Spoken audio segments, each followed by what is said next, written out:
So let's talk about math. Let's talk about an idea you're going to need on a couple of homework problems. I can't remember what the other one was off the top of my head, but there's one you guys were just asking me about. This is going to immediately relate to. So let's see. I just figured I should say this to everybody. So I was just like, we'll talk about it.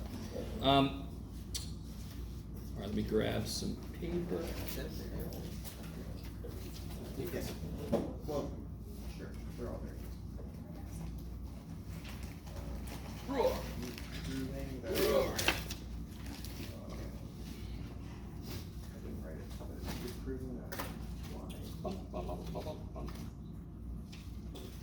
Copier. I got a copier. Okay.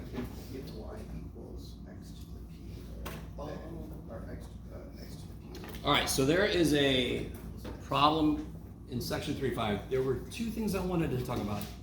This one's in my head right now. The one that references problem number 35. I think it's number 47. Let me see. Okay. I'm going to try to give you general approaches to take.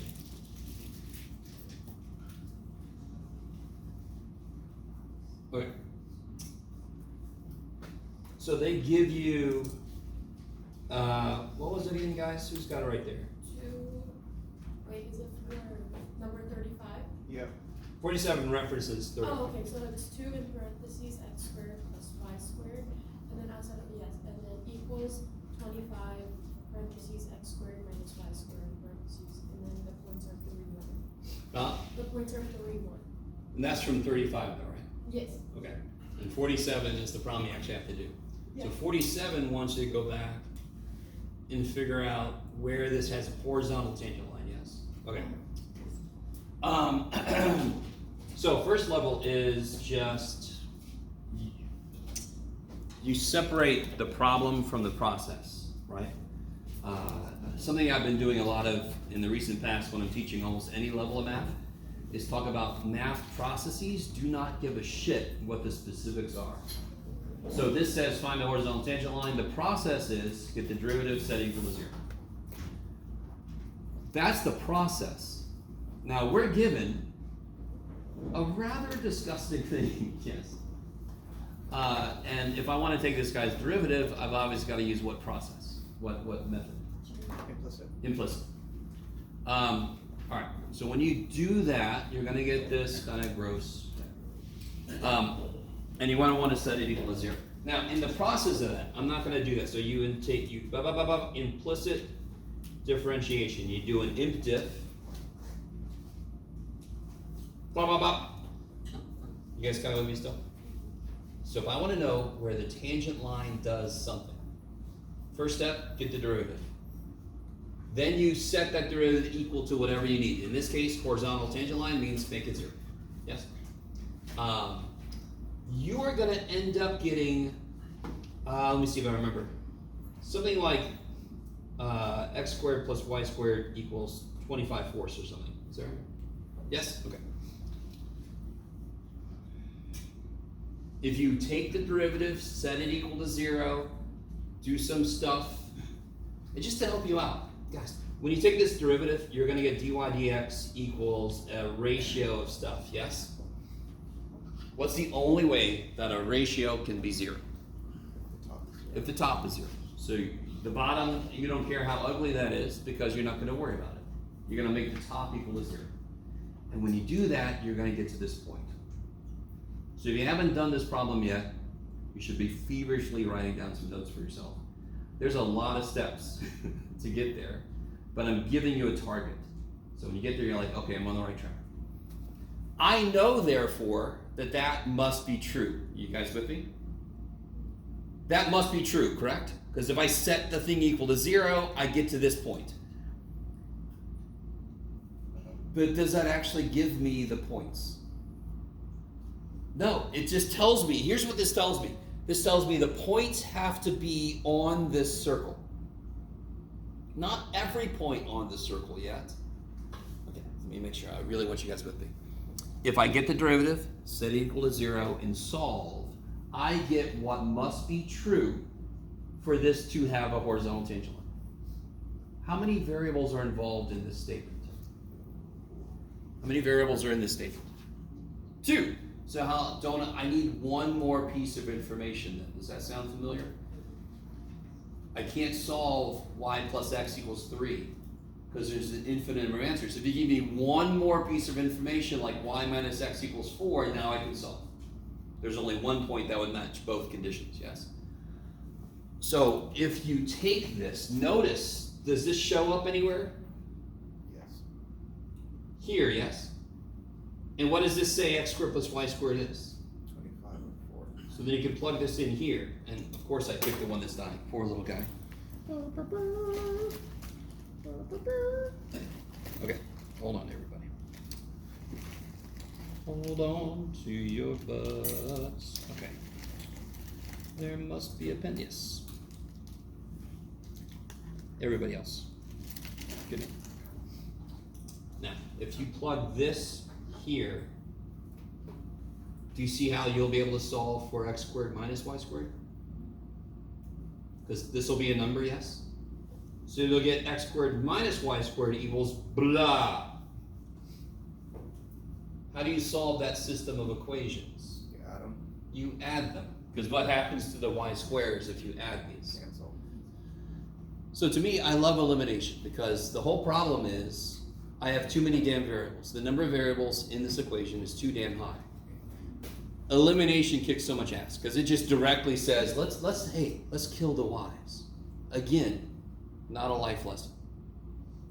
Let's kill the y's. Okay, if we add these together, the y's are dead. I have an equation with just x. I can solve. Once I know x, how do I get y? Plug in. This is two relationships. You can use either one of these. If you get x is 7, you plug a 7 in, you solve for y into either one of these. Why? Because these both have to be true at the same time. Is that okay for the people that were asking me? And the people that haven't tried this problem out yet, this is probably very disconnected for you. But just keep this little set of notes, and when you try number 47, reference this, yes? Okay, I love you guys so much. There are going to be a mixture in every section. You guys have seen this. Most of you don't know.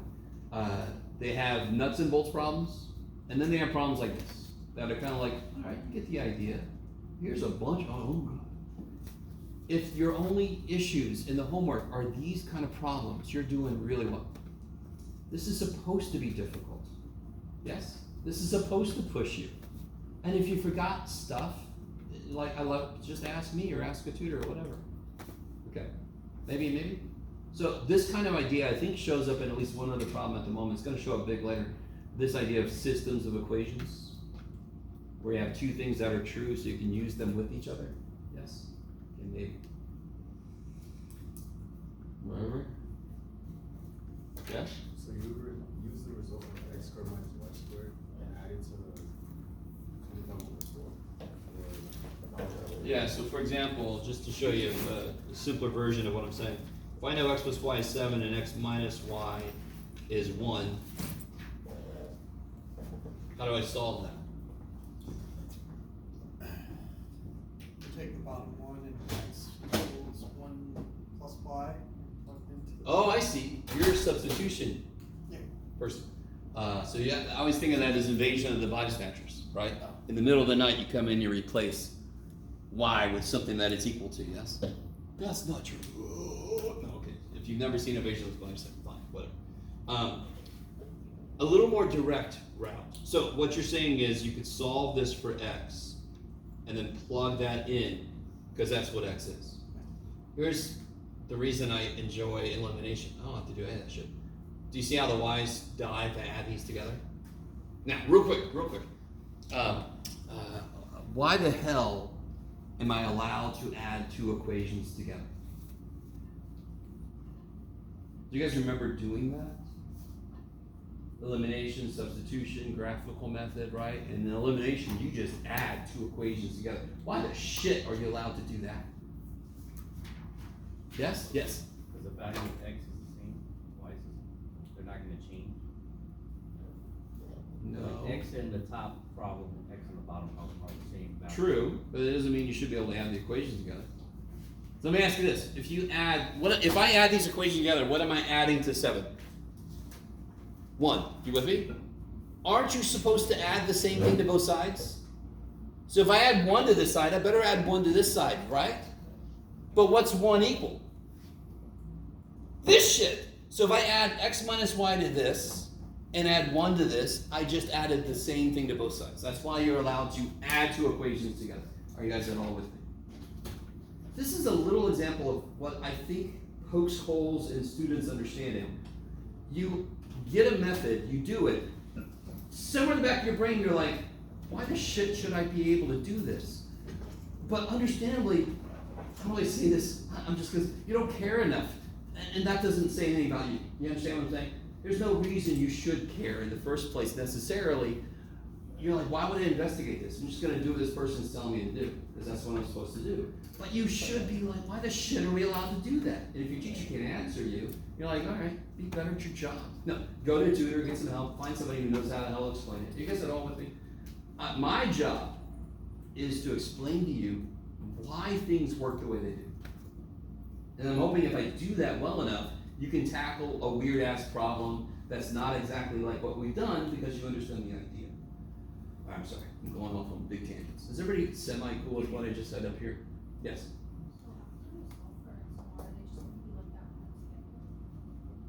Yeah, once you add these together, for example, you'll get 2x equals 8, yes? 2x die equals 8.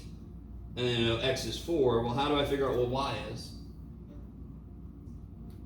Plug it into either one of these. 4 plus what is 7? 3. 4 minus what is 1?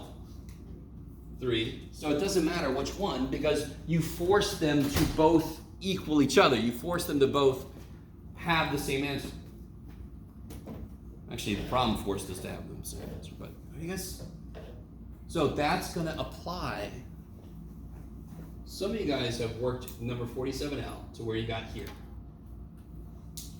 And then I told you, plug that back in, because now you know what x squared plus y squared is. And if you do that, you can solve for x squared minus y squared. And now if you add these together, you can solve for x. Same way we did here. This has powers on it. And by the way, here's the picture. Oh, can you do it, Jeff? Maybe. Okay. Yes, a Leibniz gate. Can anyone just tell me how many places does this have a horizontal tangent line? 4. So how many answers should you get to number 47? 4. Yes. That's all I'm going to say. So I feel like a lot of you guys haven't tried 47 out yet. So I'm not going to do much more. Have these notes with you.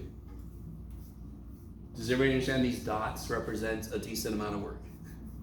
So I'm not showing you all the work. I'm telling you what kind of thing you should end up with. Because then it's a really good question. What the shit do I do with what I just got? Yes?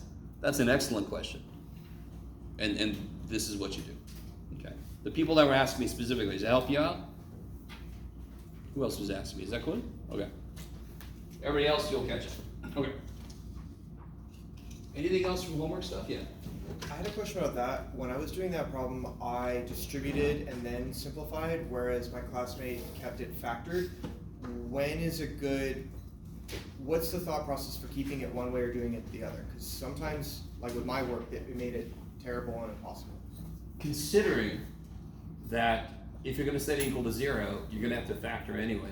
Okay. Most of the time, Yeah. you would rather keep it factored. I think what happened for you, you'd have to show me the work when you plug something. I think something went wrong when you plugged the points in and check. Because everything was right with your derivative. Okay. But when we're taking derivatives and we're trying to get it equal to 0, the whole game is factored. So you almost never want to multiply shit out. You notice how I said almost never. But most of the time you're going to want to keep things in little pouches because then you can maybe pull something out of all that. Yes, is the hope. Cool. Somebody had a hand up. Is everybody else okay? Anything else from homework stuff? Yes. There was on number 17, Oh shit. Alright. Two things. I loaned my book. Oh, do you have my book? Okay. Sorry. I loaned my book out to somebody and it's not here. And also, I don't know my freaking password to get in a stupid website. So which problem is it? It's, do you want me to just tell you the numbers? Yeah. Number 17. I have it. Oh, okay. Is it long? It's like 6 things. 6 things. Neat. Okay. It's 2x e to the y 2x e to the y. plus y e to the x Good. equals 3. Equals 3? Yeah. Alright. And you have, I guess you have to find dy dx? Yes, using implicit. Oh yeah. Well, and real quick, do you agree that you need to use implicit? In fact, do you understand that question I just asked you? Do you always have to use implicit if you're given jumbled x's and y's? No. When would you not have to use implicit if you could solve for y? I need you to understand. Implicit differentiation, I must use it when I cannot solve for y. Did we use implicit differentiation before you learned about implicit differentiation? No, we didn't have to. Why? Because everything was already solved for y. Y equals x squared, take its derivative. I don't have to do implicit because it's explicitly defined. This, I don't know what this shit y is. And why can't I solve for y? Because it's stuck in the e thing. And I can't free that without imprisoning the other dude. If I take a natural log, the other y is going to be inside of a natural log. So it's kind of like whack-a-mole. I can't get them all down. Okay. So everybody semi with me. That's a whole tangent. I'm really sorry. So now you just go to town. What's the rule you would use for the first piece? Product rule, right? And of course, what would you use for this piece? So these are both little product rules. But did you have a specific issue, or is it just generally? The like one is when you have like e to the y. Yes. Because it's e to the whatever, it just stays. Good. E to the whatever. Yes. And then you just take the. It's just y. Then you do the y part, like just. All right. So let's just look at e to the y by itself.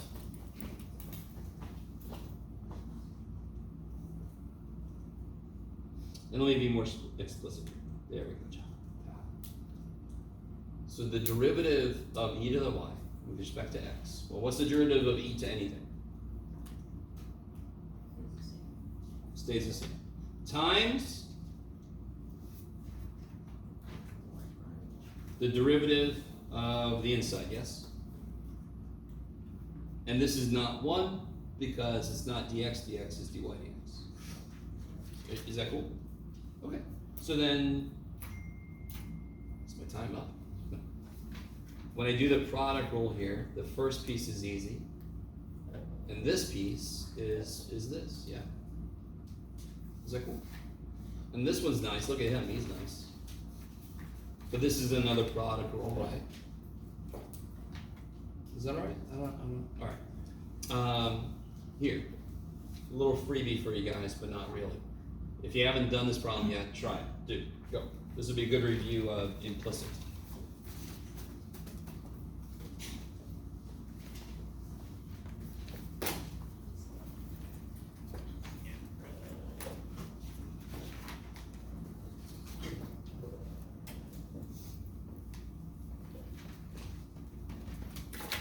Start here. Hit it.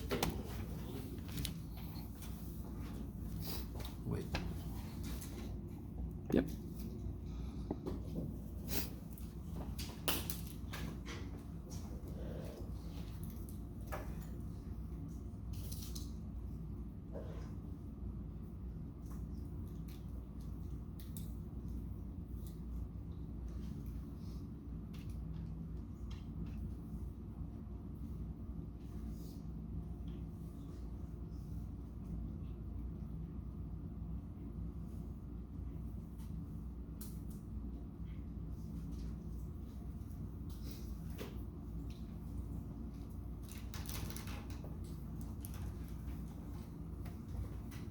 Why is it equal to 0 up there? Good. Derivative of 3 is 0. Yeah, yeah. It's the easiest thing to forget. Somebody will put a 3 there, and then just everything else goes to shit. So remember, you got to do the same thing to both sides.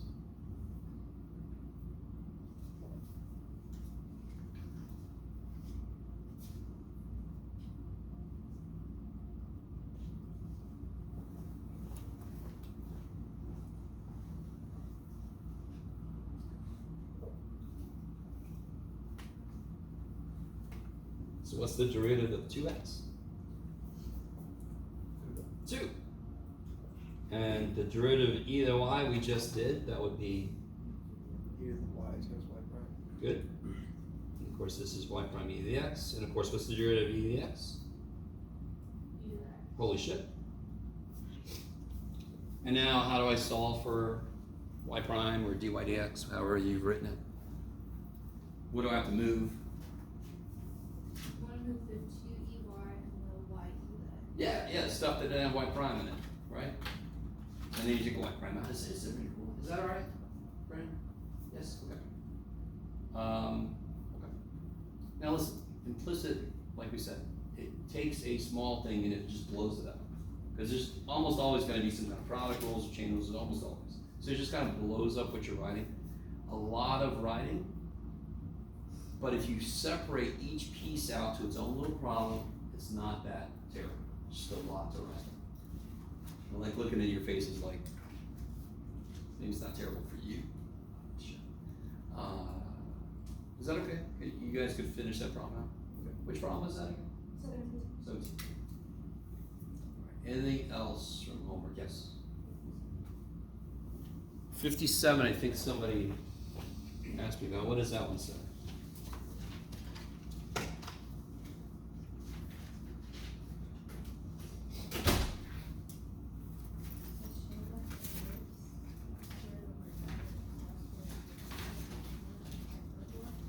So x squared over a squared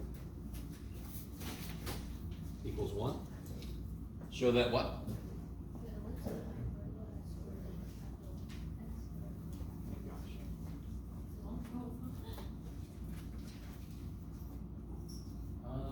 And the hyperbola are orthogonal trajectories.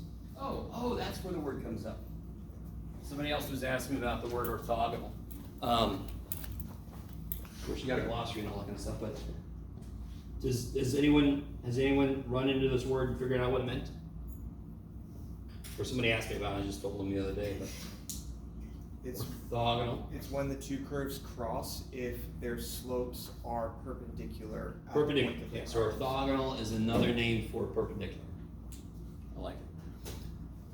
It's just perpendicular we normally reserve for specific instances, and orthogonal is very often used. This means the whole trajectory is orthogonal to the other one, or the trajectory is kind of perpendicular at certain points. And you want to show that it's orthogonal to, oh, I got excited when I saw that word because I forgot where it came up. And the hyperbola, okay.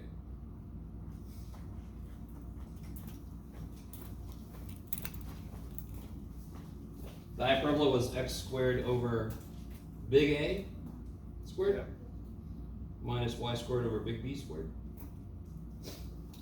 Sorry? Okay. So now that you know orthogonal means perpendicular, and remind me, two slopes that are perpendicular, how are they related? If one slope is 1/3, what's the perpendicular line slope? -3. -3.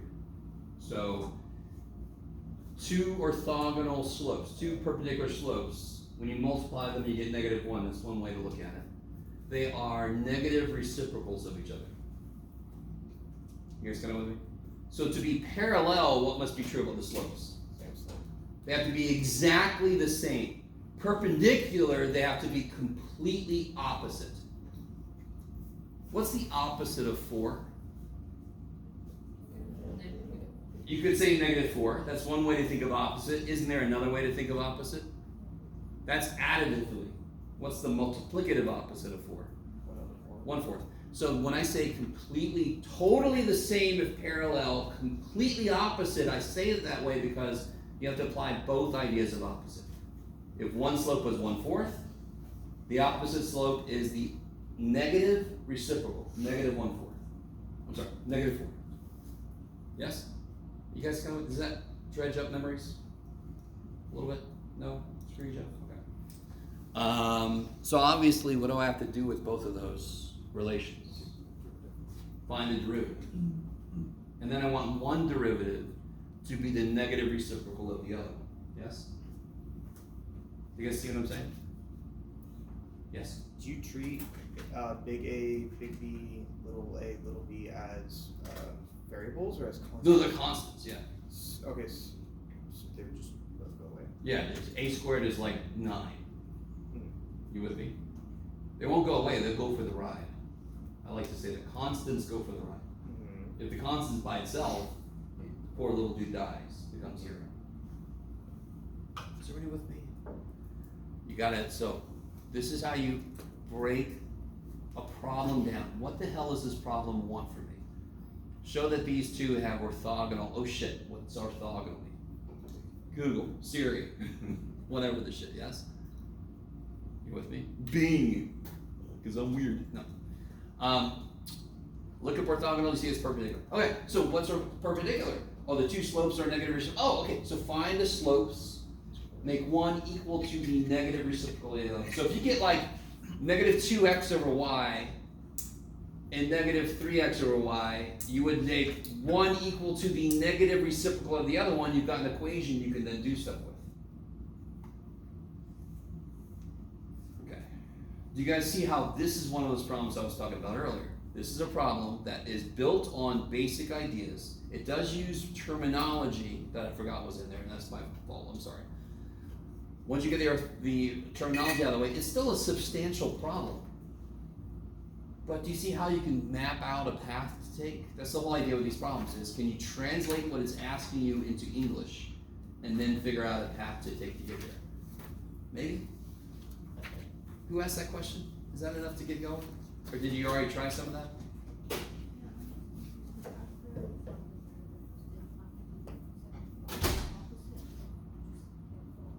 Oh, I'm sorry. It asked, show that they are, right? Okay, this is my fault. Not find where they are, but show that they are. Oh yeah, if these are true. Okay. These are, oh, okay. Blah, blah, blah. No. So, this is my mistake. I forgot for a moment what I was asking. So don't set them equal to each other. If you find this guy's derivative, here, let's do this. Again, this is a great review. Can everybody find this guy's derivative? Just this guy. I'll do the other.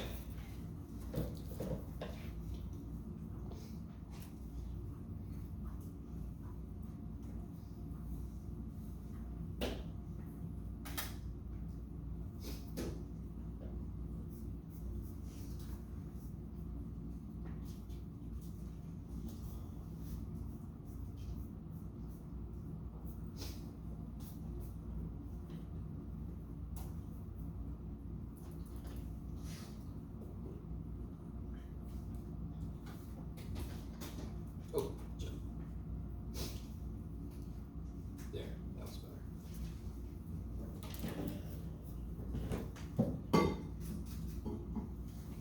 Yeah.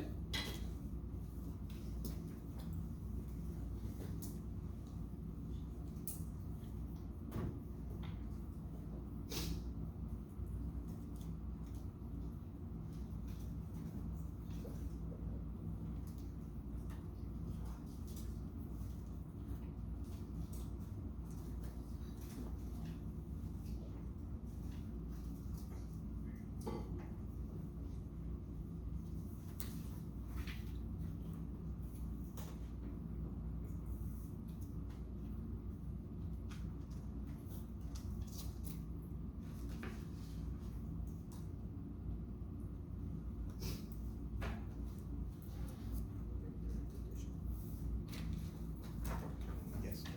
All right. So what are you guys getting for? Have you guys got the derivative for the first guy? What'd you get? Anybody? Negative 2xb squared over 2a squared y. I like it. Woo! And of course the 2's die, yes? Okay. And of course I did the other one, I got this. So that's the slope for this guy, and that's the slope for this guy. Now they give you conditions, yes? They tell you if a squared little a squared. Do it again. Big A squared less than little a squared, and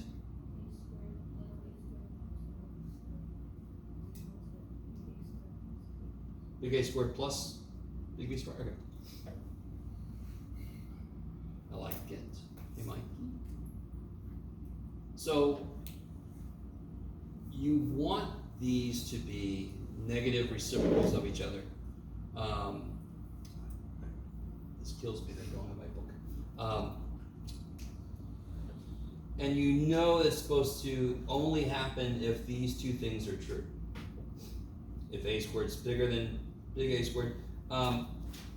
In order for these to be orthogonal to each other, when these are true, the resultant expressions for these guys have to be negative reciprocals of each other. How do I tell you the next step to take?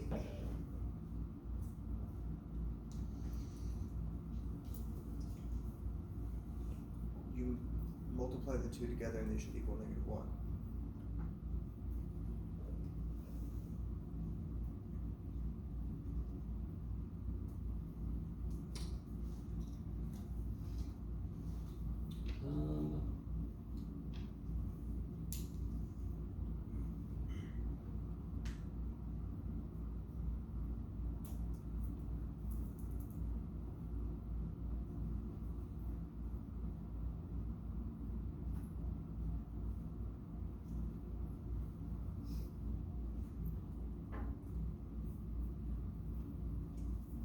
I'm not going to take up too much time. I got to figure out how to give you a clue from here about how to go forward without giving the whole thing away. So try to just double check those derivatives. Yes. Figure out why these conditions would matter. And if you look back at the original,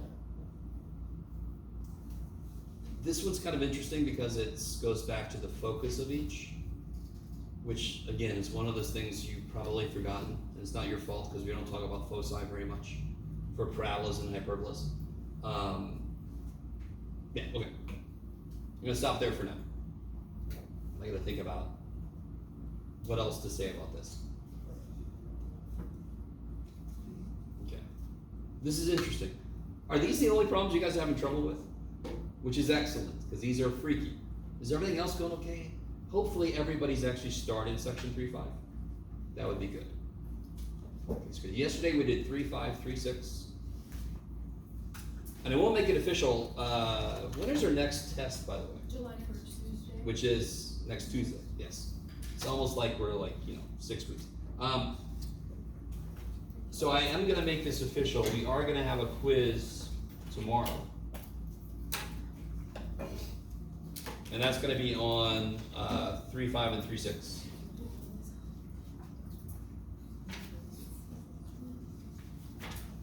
Oh, okay. And then we're gonna have a quiz Thursday. And that's gonna be just on 3.9. And we're gonna go over that today. Okay. I wanna give you a couple quizzes before the test for two reasons. More grades is good. If you guys have been in college at all for any length of time, you start to realize more grades is good. Also, when I quiz people on topics and then you get a chance to make corrections, you get to know those topics better. If I were you, and I have limited time for whatever reason, all of your time between now and tomorrow should be devoted to doing some problems out of 3.5 and 3.6. Quizzes are nuts and bolts. So if you only have so much time, you could do some of the some out of the first 20 problems. Just do a few of those because it's going to be nuts and bolts. Can you just do the basics of implicit? Can you do the does it make sense so you can actually look at problems you did on the worksheets even to get some practice? Yes. Okay. Because on Thursday I'm going to have the practice test. On Monday we're going to have the answer key. It's going to be review day, and then we'll have the test on Tuesday. Okay. Do you guys know that next Thursday is a holiday? Not the coming Thursday, next Thursday. Because for some reason, the school was like, sometime there's fireworks, let's just give them that Thursday. They missed by one day, I have no idea. You guys, I'm sure, are not heartbroken about the fact that we have a holiday. I am a little bit, yes? Okay. But we have a holiday on July 3rd. Why not? Right? Real quick, the funny thing to me is, even during a regular thing, the next day should be a holiday, because that's when we all need recovery time. Or at least I do. All right. Okay. Anything else from 3.5, 3.6 stuff? What was 3.6 all about? It was differentiating the log. Yeah, logarithms, inverse trig. We got to finish out the inverse trig stuff. I think we only did one, if I remember correctly. Okay, so if there's no other questions, I'm going to jump right back into doing that. Yes. What did we figure out the derivative of inverse sine was? Close one. Oh? 1 over root 1 minus x squared. Yes. Y prime, it's okay. This is a rule just like, what's the derivative of natural log of x? Yeah, 1 over x, yes? What's the derivative of x to the n?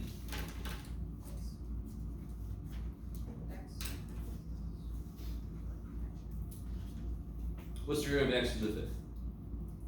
5x. Good, so what's the derivative of x to the n? And x to the n minus 1, yes? So this is a rule. This is a rule for that function. We also have these overriding rules that are always in effect. So we have two things. We have kind of like the vocabulary and the grammar. That's a piece of vocabulary. That is the derivative of arc sine, an inverse sine. Then we have the grammar. Okay, so what if I give you this?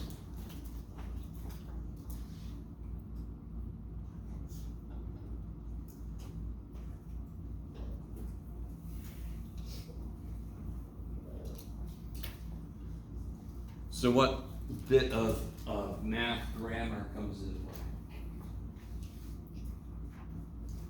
Is it a product or is it something? This is something within something. Yes, this is an e to the x inside of an inverse sine. Yes? How do I know this is not inverse sine times e to the x? Because e to the x is inside. If I put an x here, then what's inside inverse sine would be x, and it would be multiplying e to the x, correct? So be really careful. This is a really easy thing to kind of look at and go, well, that's multiplication. No, I mean, because inverse sine by itself doesn't mean anything. So when I give you a chain rule, what's the outside function in this case? Inverse sine. And what does its rule say? 1 divided by the square root of 1 minus stuff squared. That's the rule, yes? I need you to understand. So what is the first step on this guy's derivative? What does inverse sine say how its derivative happens?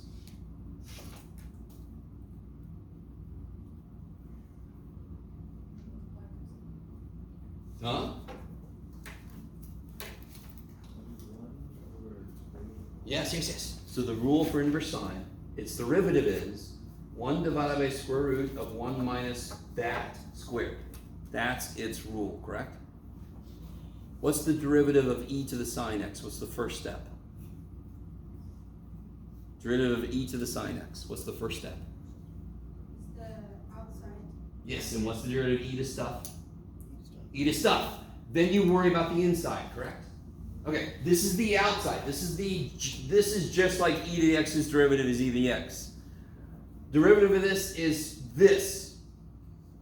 So for me, what's going to go here?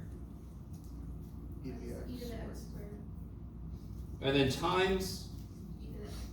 yeah, the derivative of e to the x, which is e to the x. So then I get e to the x over the square root of 1 minus e to the 2x. Ooh.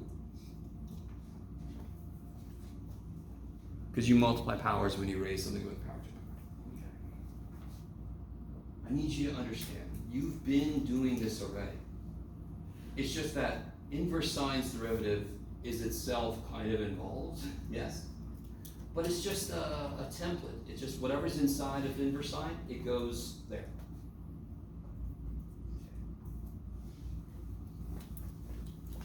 So let's do this. Let's look at the other inverse trig stuff. Let's verify this really quick. What's the method again? How do I investigate this guy's derivative? No. Cosine of both sides. So then do it. Yes. Take the cosine of both sides. I'm not multiplying my. Take the cosine of both sides, because here they cancel, and I get x is cosine y, and then I could use what approach?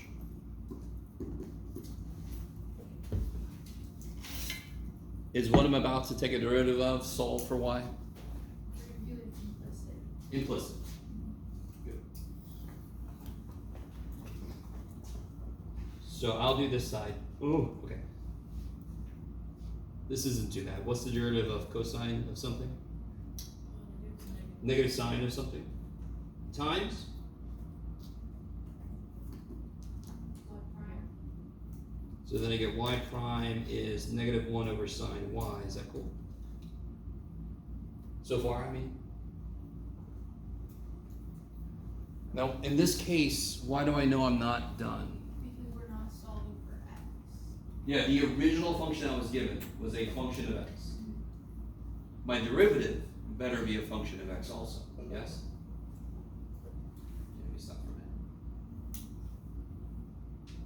So that's why with implicit, if I can't solve for y, I don't have to have a function of x as an answer. I got a function of x and y. Is that cool? So how the hell do I figure out what sine y is? We know what y is. We know y equals the inverse cosine of x. True, So we get but even better is the second line. Cosine y equals x. Can you guys draw a triangle that captures that? Draw a triangle that captures the cosine of the angle y equals x. And some of you guys are like, I'll draw you a triangle then. Huh? And we solve it for b. It's 1 over root x squared plus 1. Yeah, so here we go. You ready? So we got the cosine of this angle is x over 1. Is that cool? Because I know cosine means however you look at it, SOHCAHTOA or the better way, which is the xi divided by hypotenuse. Yes? And anytime I have a whole number, I can just put it over 1. Now I have a ratio of sides, and I just have to label the sides. Does that make sense? I want to know what sine of that angle is. So I need to know what this is, and like you said over there, we already did that shit, Jeff. You didn't say it quite like that. But that's what you meant. So then, what do I replace sine with?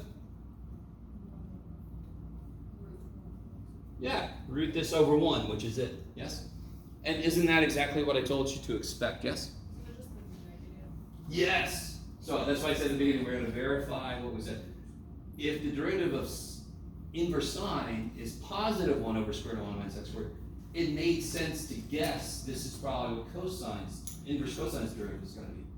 And we just verified that to be true. And you're like, go us. Okay. Let's see if we can power through these other ones real quick. Can you guys do tangents?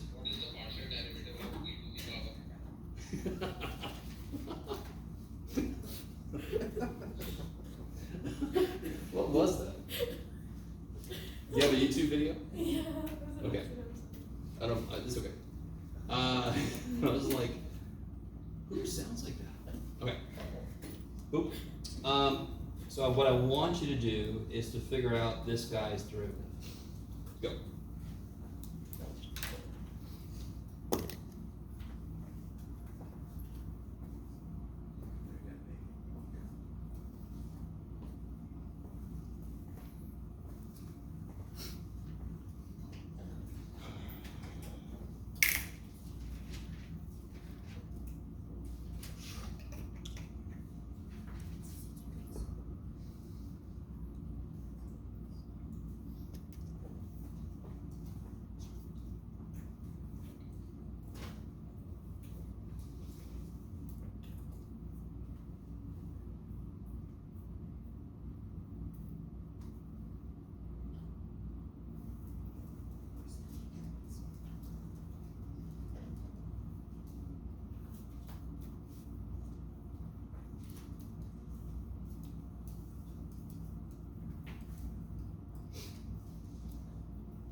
time to do this last time, but there was a problem on that group worksheet we did that is directly related to what you're gonna have to do right now.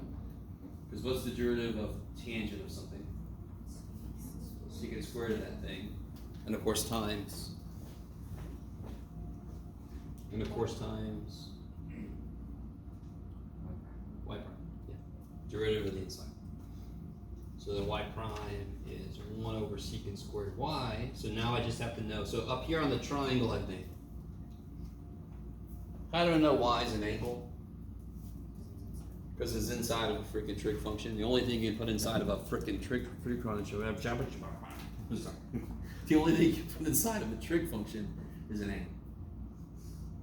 So I need to know what secant squared of the angle is. From tan e equals x, what ratio can I make? What sides can I label? Yeah, the y side is appropriate enough x, and the x side is 1, because tangent's y over x, yes? So for secant, I need to know what this is, and this is what? Yeah, I'm gonna put 1 plus x squared, just because. So then this, so secant y is what? Okay, 1 over cosine. And what's cosine? 1 over this, so then secant is this over this. So secant y is this, is that cool? Secant's related to cosine. It's 1 over cosine, yes? Where did the square go? I'm gonna build this. That's why I'm doing it over here. If I know what secant y is, I then just square it to get that, yes? So secant y would be radical 1 plus x squared, yes? So what's secant squared y? X squared plus 1. Yeah, or 1 plus x squared, either way, yeah.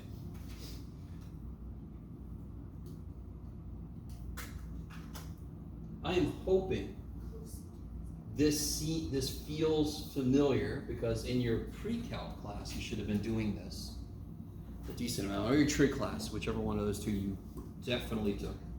So can we simplify that, the 1 over 1 plus x squared to cosine squared of x? Huh? Could we simplify that to cosine squared of x? How would it equal cosine squared of x? I don't know, I think when I did the secant squared, I might have messed up. Oh, okay. So cosine squared y, is that what you look at? Oh yeah, that's what. Okay, because you could do 1 over secant squared is equal to cosine squared y. Yeah, okay. But you still get this at the Yeah, end. you still don't. Okay. Alright, maybe. Okay. And let's see. I'm gonna try to blast through the last few. We have 3 more to do real quick. So if that was inverse secant, I can then take secant of both sides. I can then, what's the derivative of secant of something?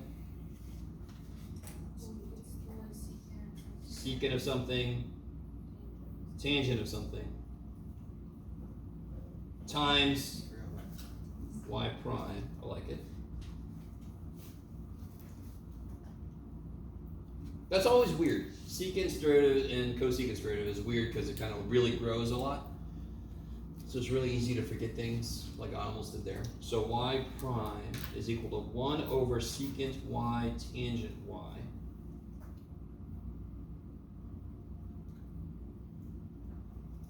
So now if I draw the triangle, I can figure out what that is. If secant y is x over 1, what does that mean cosine of y is? 1 over x. So if that's easier, they both mean the same thing. Which side is 1?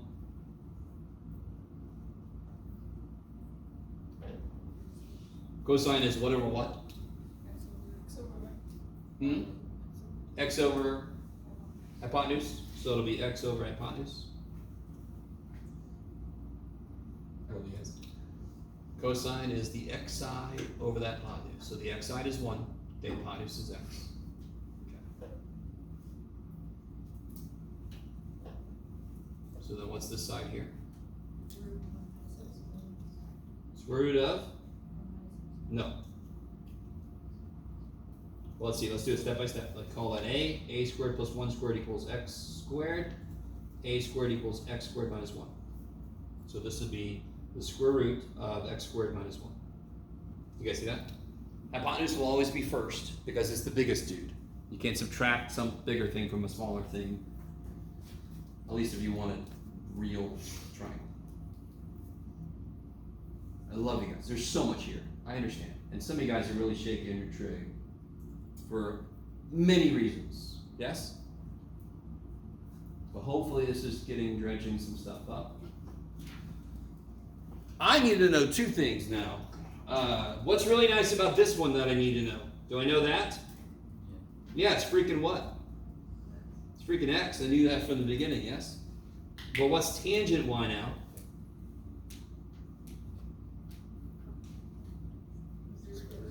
This business over this business, yes? So that is the derivative of the inverse secant. So what do you think the derivative of the inverse cosecant is going to be? Negative then. Did we do inverse tangent already? Yes. So what do you think the inverse cotangent derivative is going to be? The only one of these that you definitely have to memorize is inverse tangent. That feels very strange for me to say, yes? I could make you memorize all of these, and to be honest, I normally don't.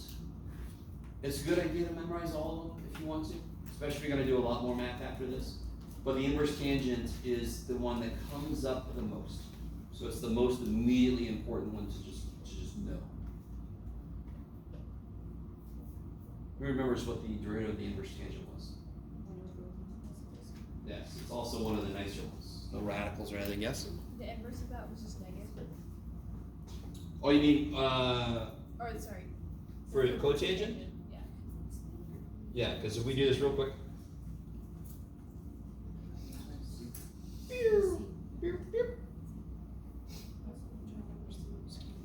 And then derivative would be negative cotangent, I'm sorry, negative cosecant squared y times y prime equals 1. Y prime would equal 1 over negative cosecant squared. And then cosecant squared would be this over this squared, so you get negative 1 over x squared plus 1. I don't know why I did all that, because we basically know it, but just to let you know, the guess we make is valid. If the tangent is 1 over x squared plus 1, the derivative for the cotangent inverse should be the negative of that. Because all the co-shit is negative derivatives related to the non-co stuff. Okay, maybe.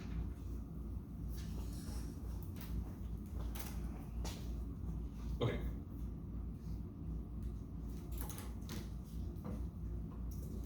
So now we have derivatives for natural logs, for all logarithms. Natural logs are the best. We have derivatives for all the inverse trig functions. What was the one thing? Oh yeah, that was it.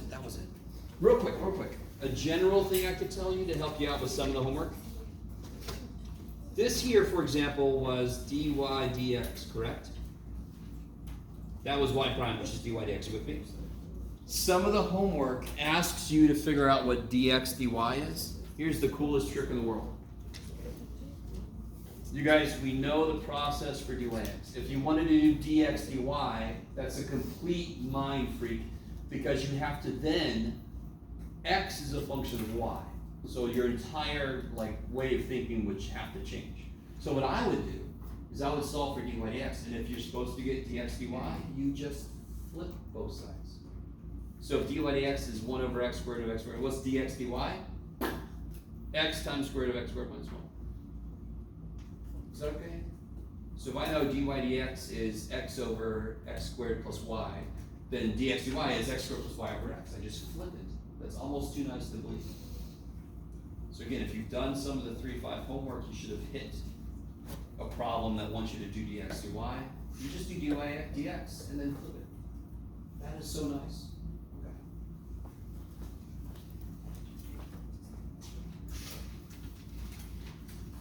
each individual problem that we just did is nowhere near as important as just the process, right? So if you forgot how to draw a triangle based on a trig expression, review that shit. If you forgot even more basic stuff, like what sides this references, that you definitely have to know. Okay. So, I recall, I think that's it for 3.6. Yes, we did logarithmic differentiation. What is logarithmic differentiation again? It's not just derivatives and logs. What kind of function did I have to take a log of first to do its derivative? X to the x. So when the base is a function of x and the power is a function of x, it falls in no rules and two rules at the same time. It's like, what the shit? So then we use logarithmic differentiate, which is just take the log of both sides, do implicit. Yes? We did a few examples of that yesterday. Okay. All right. I can sense you're all like, dear God, we have so much time left. I'm tireless in talk. So let's do this. I unfortunately have to listen to me talk for a little bit longer. I'm sorry. We're just in case you didn't notice, 3.7 and 3.8 we don't do. One of them was not in the curriculum in the first place, and the other one was optional. So I just struck both of them out. One of them wouldn't have been in our curriculum either way. So we're going to go straight to 3.9 and 3.10. So we're going to finish chapter 3 today. You don't have to do 3.7, 3.8 homework. I didn't even tell you what problems did. Okay. There's no way to say this without. 3.9 is the first of two sections that are calculus word problems. So what I want to do, I need to review. This is going to be trig day. I need to review with you a few trig ideas that are going to show up in quite a few of these problems. One of the ideas is this idea. Let's say these two are parallel lines, yes?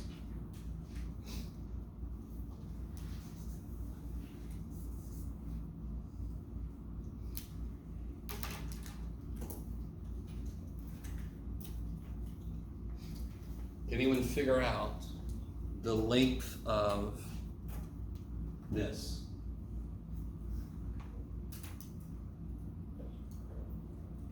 How are these triangles related, since those two sides are parallel? They're the same ratio. Same ratio. So it's basically like, you guys see the little triangle? That four little triangle? If I blew him up, he would become the bigger triangle. Yes? Which means there is a common multiple. So if I would have doubled him, this side should have been 4, yes? So there's a few different ways to do this. You can set up a proportion, or you can realize something I just said. So what would the proportion be that I could set up? 2/5 equals Yes, x over 8. 2 is to 5 as x is to 8. Does this feel familiar to anybody? This idea of similar triangles. You can make a ratio, proportion, yes? In fact, let me do it the other way, just to look, watch this. 5 divided by 2 is how much this one was blown up, isn't that true? How much did I multiply 2 by to make it 5? Well, 5 divided by 2, 2.5. Yes? That's supposed to equal, because I multiplied every side by the exact same multiple. So that has to equal 8 divided by the unknown side, which we'll call x. Yes? Yes? This shows up in quite a few problems. This idea of similar, not directly, which is going to be the most exciting part, but you have to find it and go, oh, it's similar triangles. Okay. So how do you figure out what x is? Cross multiply. Cool. This is the only place in the universe you're allowed to directly cross multiply. Students try to cross multiply in all kinds of systems. Like, no. This is the only time. Fraction equals fraction. That's the only time. Because it's just a shortcut of multiplying by the denominator. What's the LCD? 2x, yes? Is that cool? So if I multiply both sides by 2x, see how the x's die? See how the 2's die? Doesn't it look like that x just went up there? Doesn't it look like that 2 just went up there? So then we made a shortcut, and that's all cross multiplications. Okay. So then I end up with 5x equals 16, and I get x is 16/5. Okay. Exciting. Let me do one that's a little more direct. Directly related to what you're going to have to do. I'm going to draw something down here. You do it, Jeff.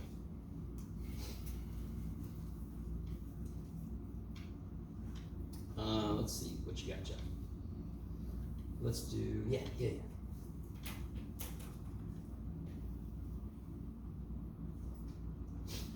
All right. Can you set up a relationship between L and W?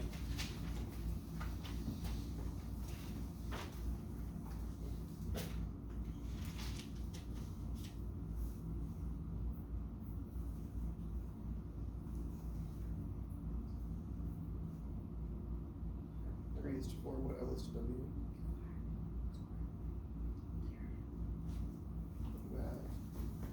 You're right. So there's a lot of different ways you can set up the ratio. My favorite is just to identify this side is like this side. Big side to small side equals big side to small side. You could also do small to small, big to big, yes? But it's got to be the same relative side on the top and bottom. Does that make sense? So does this feel familiar to anybody? Is this coming back? I mean, you go to calculus and all of a sudden we slam you with, hey, shit from like years ago, yay. So I want to make sure this happens often enough that it's really good just to take a moment. Isn't that a relationship between L and W? Now real quick, what if I also knew that W plus L had to be 10? What if I just happened to know that? What could I do then? You could solve for either L or W. Yes! This is what I know, this is what they want to know, so I can solve, I can like multiply by 4, solve for W, and then substitute that in for W. Yes? Just, that's the substitution method from earlier. Okay, let me stop for a minute. So similar triangles is huge. Okay. What was the other thing, Jeff? You can do it, buddy. Yeah. Nah, that's right. So here's what we're about to get into. Okay, so is that cool? That was just a complete little side note of one important skill you're going to need. I'll remember the other one here eventually. Here's what we're getting into. Does anyone remember the formula for the area of a circle, for example? Yeah, pi r so round. Yeah, pi r squared. Yes? Very quickly. Do you guys know why that's true? The spiral things? Ooh, what's that about? How it's always, I don't know. Okay. I gotta do this. I have to do this. Because I want every math student that comes in front of me to have seen this at least once. Okay, take a circle. Yes? Chop it down the middle. Yes? My circle is unimpressed with me. Then, cut out to the outside but not through. So everybody with me. So I'm gonna cut from the center line. So this is chopped. I'm gonna cut out to the but not through the outside. So then I can open it up like this, yes? You guys kind of with me? You can then open it up like this. So it would look like, if I took the top part and put it over here, it would look like this. Roughly, yes? Do the same thing to the bottom, and then do the same thing and fit it in here. Now this is kind of quick. Does anyone know how long this is? The radius. Does anyone know how long this is? Now that's the really interesting question. What's the distance around the whole thing? 2 pi. Huh? You're thinking thinking radians. What's the actual physical distance around the whole thing? 2 pi r. Oh, you might have said r just in here. So that's right, that's circumference, 2 pi r? Yes. So what is this distance? Did it come from this? So how far is this? Pi r. Just pi r, yes? Half of 2 pi r. What shape did I reconstruct this area into? A rectangle. I didn't lose or gain area, did I? So the area of this shape is the same as the area of this shape. But what is the area of this shape? Pi squared. Pi r times r, which is pi r squared. Cool. Yes?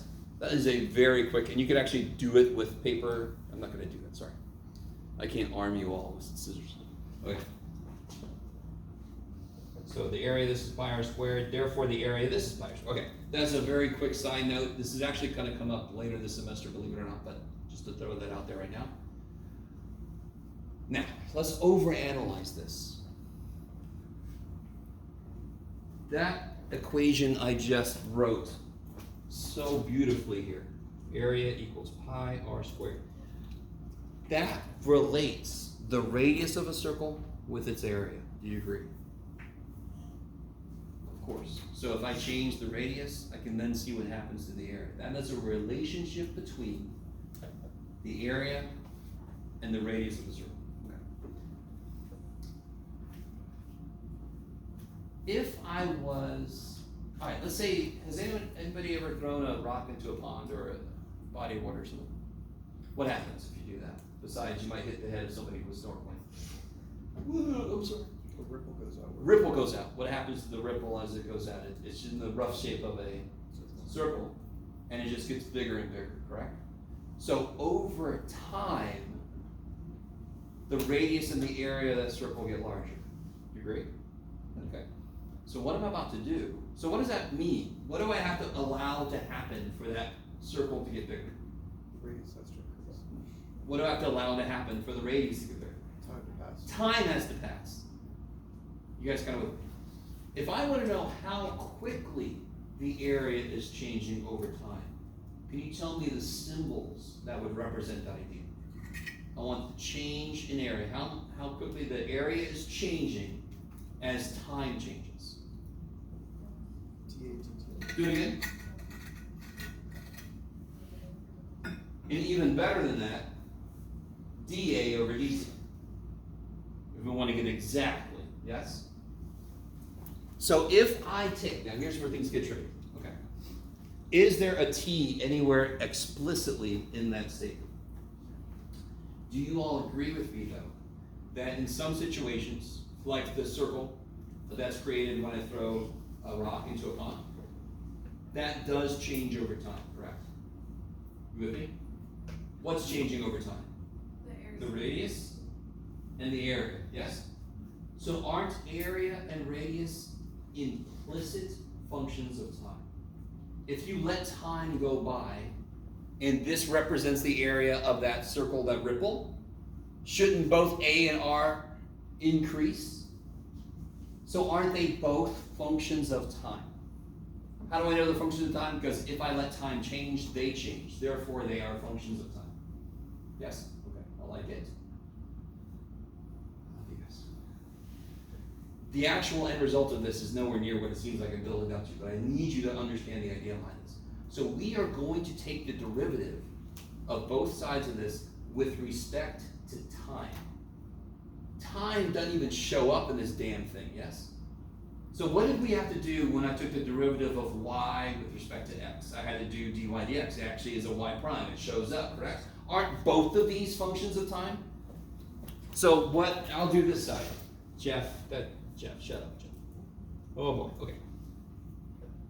What do you get on this side? R is a function of time. Like, how would you do pi y squared? Let's go back in time for a second. Pi y squared, how would you take its derivative implicitly? You could do it. 2 pi y times dy dx. Is that cool? You with me? What if I took the derivative with respect to time? That would have been a t, yes? Okay, so how do I do this? 2 pi r dr dt.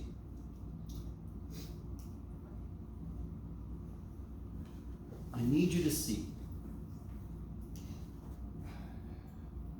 in a way, this is better than implicit because every variable is a function of time, so every variable gets that like extra little d by dt attached to it. What does this say though? The original equation was a relationship between what the radius is and what the area is at that time, yes? The equation we just created, what does it relate?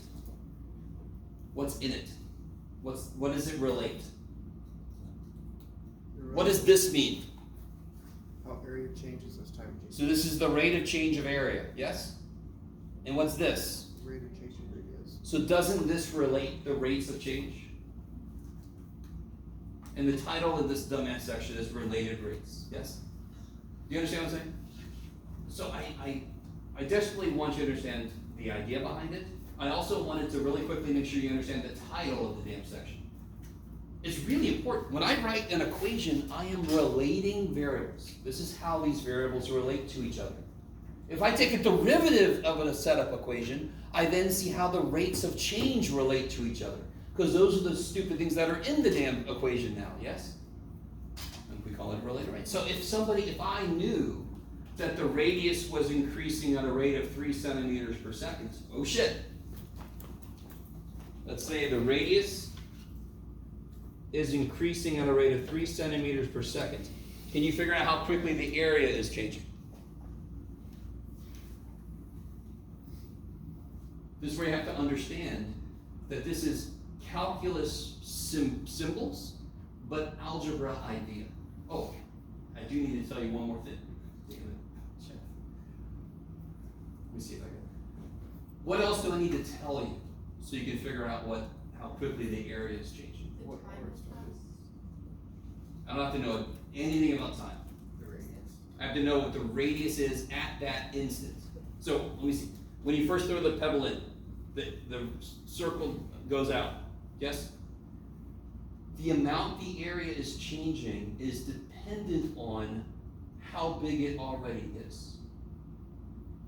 So if I told you that the radius is changing at a constant rate of 3 centimeters per second, and I want to know what is dA dt when r is 2 centimeters. Now you could figure it out, yes? And now it's just plug and chug. So in a lot of the problems, you should know this, and this is why I said this is the word problem, the calculus word problems. What are word problems? They're problems where I need a formula that I have to set up myself. That's all word problems are. And that's why they're hated, because you have to kind of take this disparate information that's in this big paragraph or shit and put it together correctly. And that's why everybody hates word problems. Yes? Especially because they're stupid.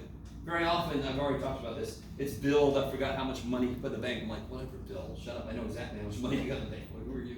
You know what I mean? Or they went and bought 800 cantaloupes. You know, like, who does that? What are you talking? Next, sorry. These problems are really nice because very often we observe how rates relate to each other. So this is an equation that we would use in real life. So I would just plug and chug stuff, right? dA dt equals 2 pi times the radius times dr dt. And if I put in the units, which you don't have to, but just to show you, in fact, don't do this, but let me just show you. What do you get there? You get 12 pi centimeters squared. Good. Which is good because what's dA? A is area, should be squared, and dt is seconds. So you should get square centimeters on top, seconds on the bottom.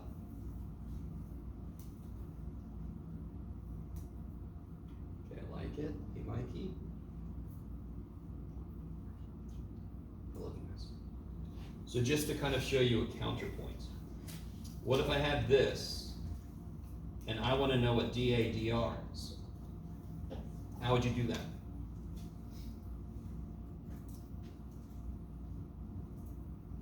Take the derivative. Okay, what's dA dr?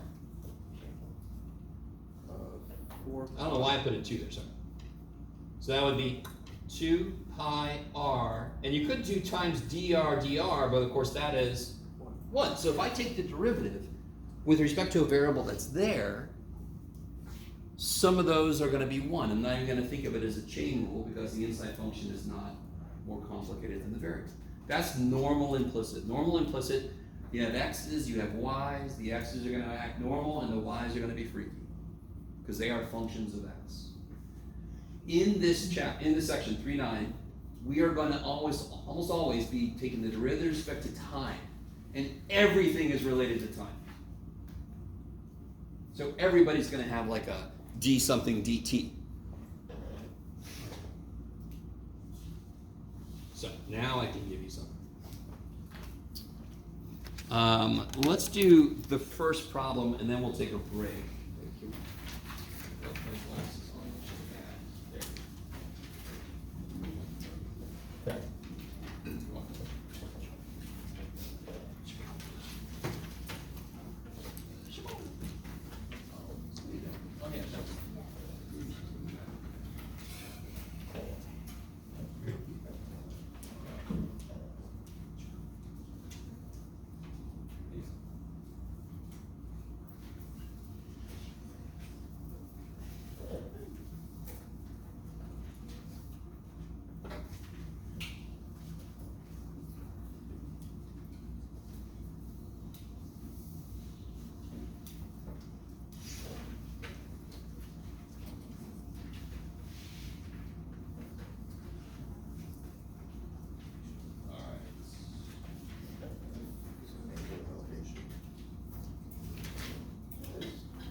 So let's look at this first problem.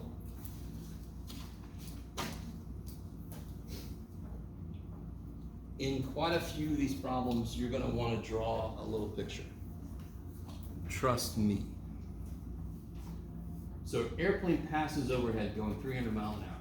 Yes. So we're standing here and we're like, oh, like I'm down in South Park. Some people live like, and the planes go right overhead. Yes. It maintains a constant altitude of 3 miles. So the distance, this distance is 3 miles, all the way through. Yes? This plane's never gonna land. And I define theta. Now here's the big thing. This is why I put this as number 1, to remind me of this. If I look straight out, angle of elevation is the angle that I have to go through to see something up above me, yes?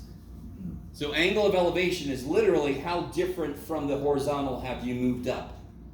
Angle of depression, believe it or not, is sad little angle. No, angle of depression is how far you have to look down. So if I'm on top of a building and I look down and I see you down on the sidewalk, the angle I went from straight out to you, that's the angle of depression, yes? That is incredibly important because it helps you draw the picture correctly. Okay. So let's see. Give it a try. Try to draw the picture of this situation. So I want you to put the plane at some random point a little bit after it flies overhead. Let's see if you can draw this picture. You don't have to draw a plane, just put a dot if you want to. So just make sure you guys are with me. Plane flies overhead, it's flown a little bit. I want you to draw that snapshot when it's a little bit, it's overhead, then it moves a little bit. Draw that picture.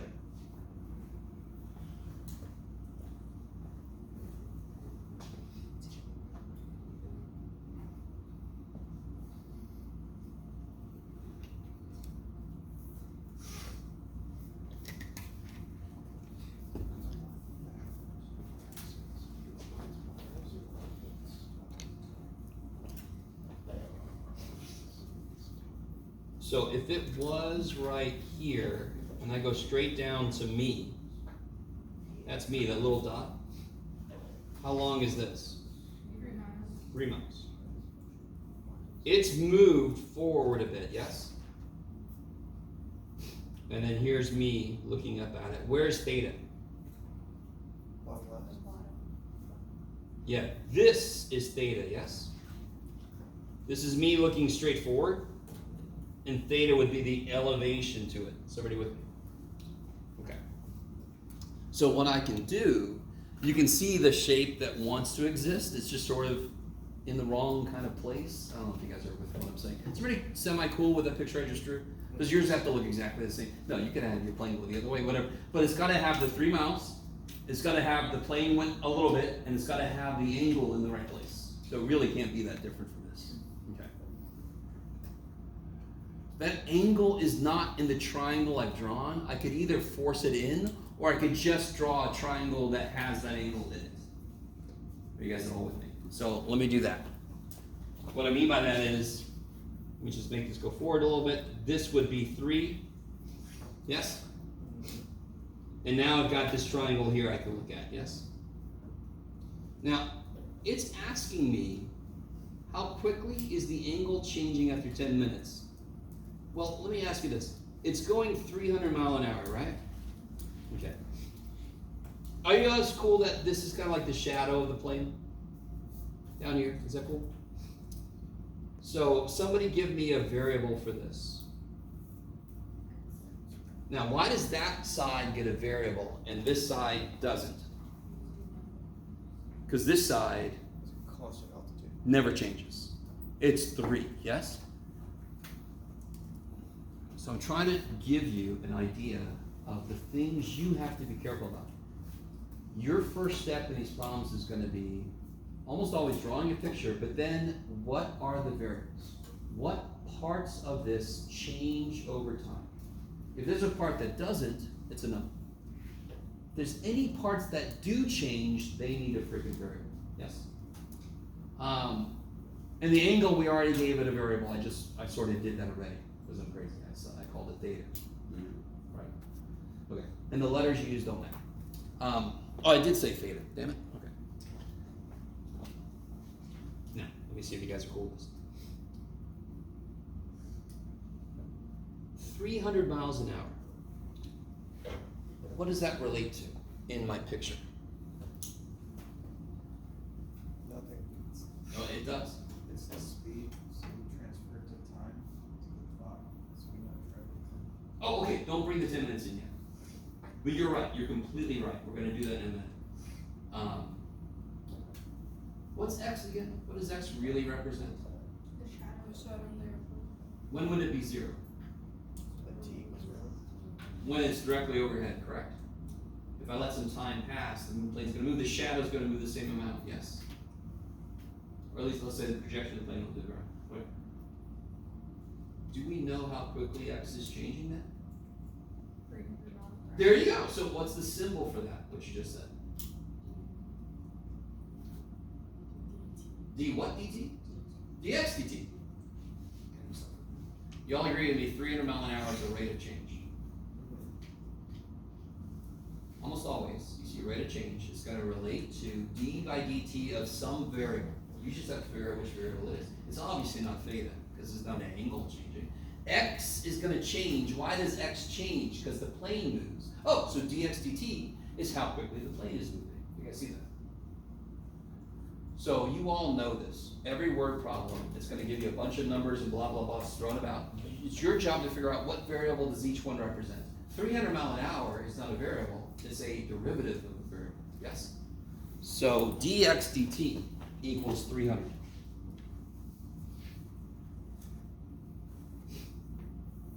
Become a thing. Stop. Okay.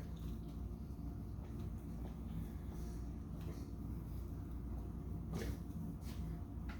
Do you all understand? Well, let's see. All right. What's the question asking us? What's the symbol for what the question is asking us? What's the symbol? D theta dt. Good. How quickly is the angle changing? That's d theta dt. Now, why is this such an important step? I'm going to set up an equation. I'm going to take its derivative. If I don't know where things go or what I'm trying to solve for, I'm screwed. Yes? Are you guys catching what I'm laying down? Picking up what I'm laying? No? So d theta dt is the question. So I know I've done something wrong if I get my related rates equation and it doesn't have d theta dt in it. Because then how can I solve for it? Okay. Have we used up almost all the information? What's the only information we haven't used yet? 10 minutes. That's the snapshot. I never bring the snapshot information in too early. If I would have figured out 300 times, well, what's wrong with 10 minutes? Let's address this directly. What's wrong with 10 minutes compared to what else they told us? Minutes versus hours. It's supposed to be in hours. And how much of an hour is 10 minutes? 1/6. So how far is the plane gone in that much time? 1/6 of 300, which is 50. So it's gone 50 miles. If you put 50 here instead of x, when you take derivatives, it becomes 0. And that's not true because the plane's moving, yes? So do you guys see how it says after 10 minutes? It could have said after 20 minutes. It could have said after 3 hours, right? That's the snapshot. You identify what the snapshot is and you forget about it. Don't even think about it. Set up everything. Then I'm going to use the snapshot information here in a minute. How does everything relate in our picture? Can you guys come up with the relationship between, and really this is the key step. If I can see how all my variables are related, I can then take a derivative and see how all the rates of change are related. You guys don't have information about a rate of change? And are they asking me about a rate of change? So I need a formula that's got those things in it. What is the relationship between theta, x, and 3? The tangent Yes. theta is 3x. So this is the relationship between all of my variables. Tangent theta equals 3 over x. 3 over x, kick ass. Or to be even better, 3x to the negative 1. Or you could use cotangents so you don't have the x on the bottom. Yes, it's up to you, but we'll stick with this. No matter what the hell the plane's doing, that is true. You all agree? Okay. And when he's right overhead, that's freaky, but he's not. He's moved it a little bit. Okay. What do I now want to do? Solve for theta. Take the derivative. Yes. I want to take the derivative. If you solve for theta, you gotta have an inverse tangent with a 3x to the negative 1 inside of it. I don't want to do that shit. Yes? Does that make sense? Can you guys just take the derivative of that with respect to what? To time, kick ass. What's the derivative of tangent? No. That's inverse tangent. Derivative of tangent is secant squared times d theta dt. Yes, I'm taking the derivative with respect to time. What is a function of time? What is changing over time in my picture? What's changing over time? Plane's up here. Angle is what? 90 degrees. Plane moves. What's changing? The angle's changing and the distance is changing, correct? Okay, so they're both functions of time. So I'm taking derivative with respect to t. So don't I have what's inside of tangent? What's inside of tangent? And that's a function of time. So when I take the derivative of tangent theta, that's a chain rule. It's secant squared stuff times derivative of stuff. So again, the one nice thing, I think, and students might see this as a bad thing, but to me it's a nice thing. Every freaking variable is related to time. Everybody gets a d something dt when you take its derivative. With implicit, it's like x, y, which one's okay. What's the derivative of this? Negative 3x to the negative 2 times? Kick ass, yes? How do I know I'm on the right track? My related rates formula, does it have the part that the question asked me about?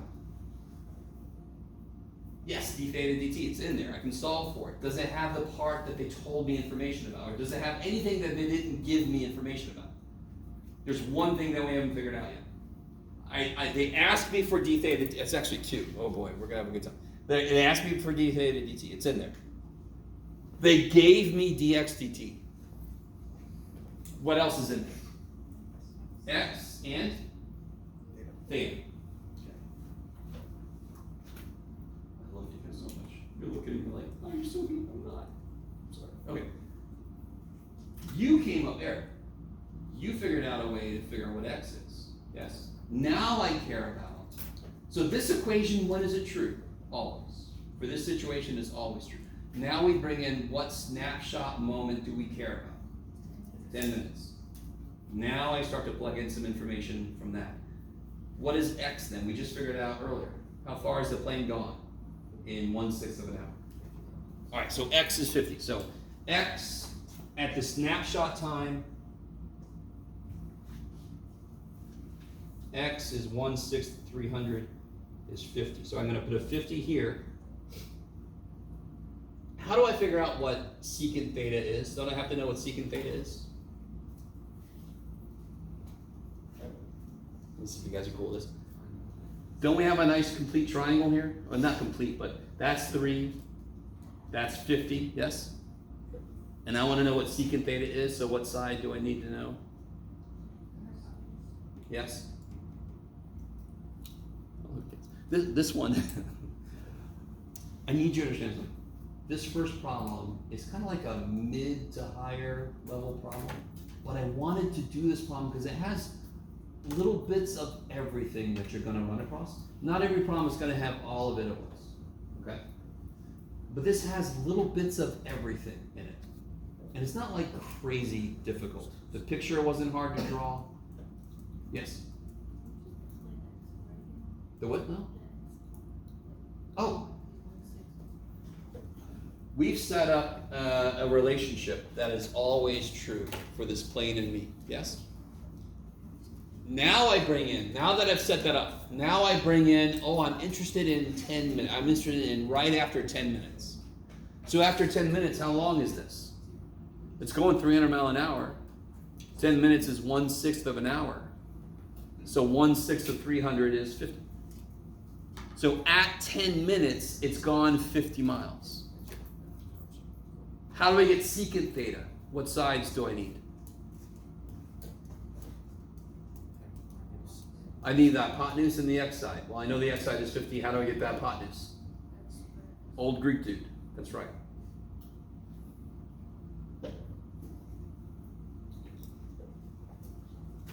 So what is the hypotenuse then? Yeah, 50 squared is 2,500 plus 9. Yes, plus 3 squared. So square root of 2,509.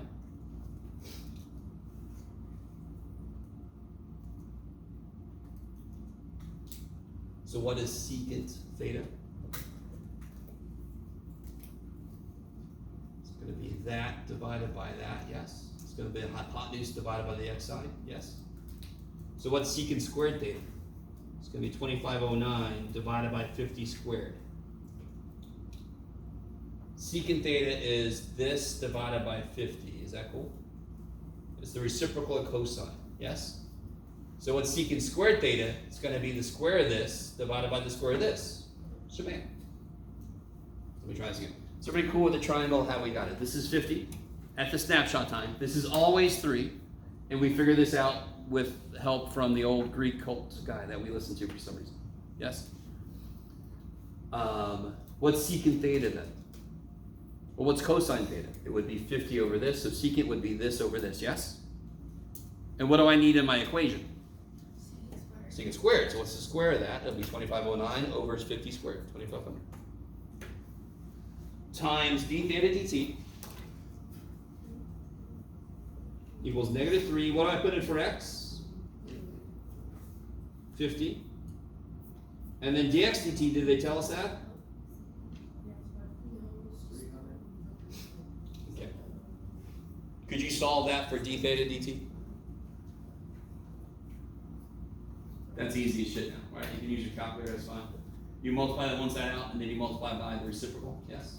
So you get d theta dt by itself. Let's see. 309 or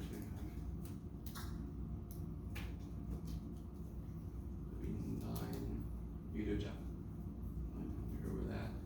I don't know. It's roughly.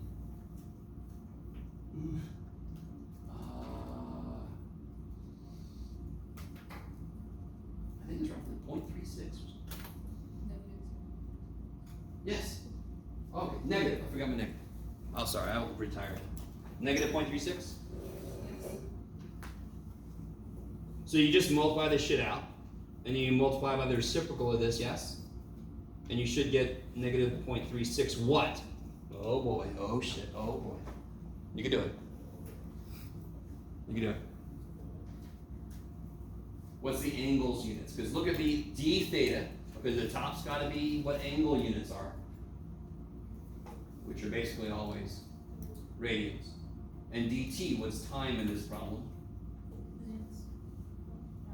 Hours, because we converted minutes to hours, didn't we? We could have converted hours to minutes, that would have been a little harder. Because miles per hour, convert that to miles per minute, not as nice.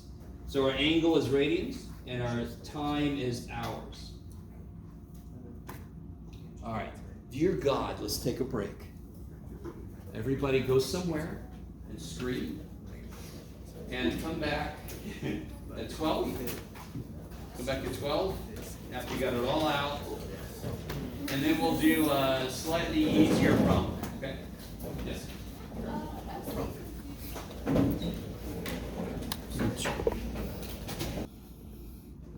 With all that said, on that first problem, was there something that still doesn't make sense why we did it or how we got it? Or you're like, I don't even know how to formulate a question. Yes? What happened to the 2,509? Oh, here? Yeah, what happened? So if you do all this in your calculator, and then you multiply both sides by the reciprocal of that, you'll get this. Yeah, so that last step, there's really nothing intensive there, right? See what I mean? So like if I have 3/4 x equals 7, how do you solve it? Multiply both sides by the reciprocal. Because I did multiply the right side, and I got that. Oh, without doing this? Yeah. Oh, shit. Let's see. I might have crowdsourced that. But no, I thought I did that. Negative 0.36 is the answer when you round it. So you'll end up getting like negative 0.3687. Yeah, because this is almost 1, right? Yeah. So when you divide by, when you multiply by the reciprocal, it's basically going to stay almost the same because that's really close to 1. Yeah. Let me stop for a minute. So you all understand that that problem was not a basic kind of problem. So it's always tricky for me as a teacher. I liked to start with that problem because it has a little bit of everything. But it also communicates to a student, oh shit, this is the first problem we did together. Holy shit. How bad are these things? No, that's like medium to high level difficulty. Are we gonna see like problems like this on the Hell yeah. Are they going to be most of them like this? Hell no. Okay. Okay. Most of them even more like number 2. So read through number 2, just the first part. I mean, it's not a very long one, which is good. So we have a spherical balloon, and somebody poked a hole in it. And so every minute, I'm losing 4 cubic centimeters of helium or whatever the gas is in there. Yes? You guys know I always forget what the gas is. But helium makes your voice go up in pitch. There's another gas that makes it go down. And you can actually pour the gas, you can't see it, pour the gas into an aquarium and put like a paper boat on it or something, and it'll float on it. And it just looks like it's like levitating. It's something like sulfur hexafluoride. Something. I can't remember what it is. Anyway, sorry. What is it? Sulfur hexafluoride. How could I forget? Of course. I'm a math guy. I only know enough chemistry to get me through physics, which is less than you might think. So, not a lot going on here. In this problem, I'm going to give you the formula. I'm not going to expect you to remember the volume of a sphere. You guys with me? Did anyone remember it was 4/3 pi r cubed? Does that feel like you've ever seen that before in your whole life? Okay. So, I've given you the relationship between V and R.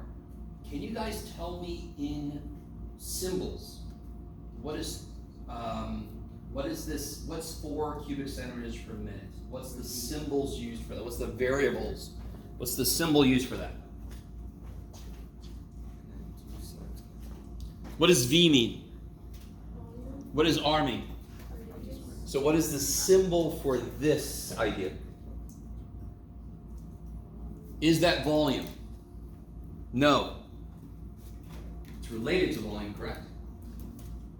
So what is it? Radius times. Okay. I'm losing air, correct?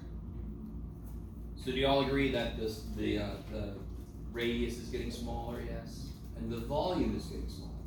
How much is the volume getting smaller every minute? Okay. So what is the symbols that equal for?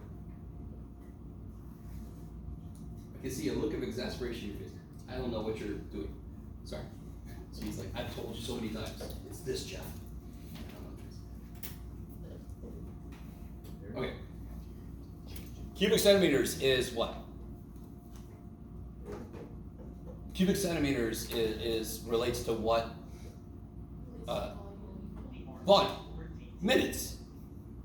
Time. So dV dt. So I know they have told me that dV dt equals 4. What is it they're asking me?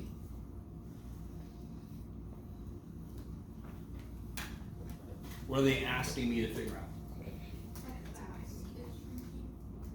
So what's the symbol for what they're asking? That I can see. I'm with you. Anybody else? How fast is the radius shrinking? So what symbols will we use? Okay, I need to identify. Is the question too easy, which sometimes students don't want to answer it because it's too easy? Or do you guys understand? So dV dt is how quickly the volume is changing over time. And I know that's correct because it's cubic centimeters per minute. I want to know how quickly the radius is shrinking over time. So what symbols would I use? dr dt. Kick ass. All right, so what they told me was dV dt. What they're asking me is dr dt. And they do tell me one more piece of information, right? What do they tell me? At a time when the R is 24 centimeters, and that's going to be the snapshot, yes? So I really wanted this idea of a snapshot to make sense. I don't care what time it is. Gases are leaking out at 4 cubic centimeters per minute. Are you with me? It doesn't matter what time it is, that's always happening. The radius is 24 for an instant, yes? Because isn't over time, isn't this shrinking? So it's only 24 centimeters for a snapshot of time. You don't bring in the snapshot until after you've taken the derivatives. You have to set up the equation, which is beautiful because they already gave it to me in this problem. Yes? That first problem, I had to come up with tangent theta equals 3x. We had to come up with that ourselves. Here, they just gave me the damn formula. What do I have to do with that formula to use and find what I've been told and asked for? Take the derivative. Go ahead. With respect to? Yes, with respect to.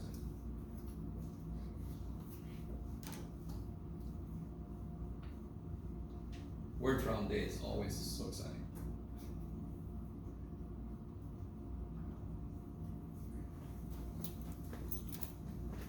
Alright, so this shouldn't be too evil, I don't think. So dV dt equals what? Yeah, the 3 comes down, right? Kills that 3 in the bottom. 4 pi r. Is that cool? The 3 comes down. Kills the 3. Power goes to 2 times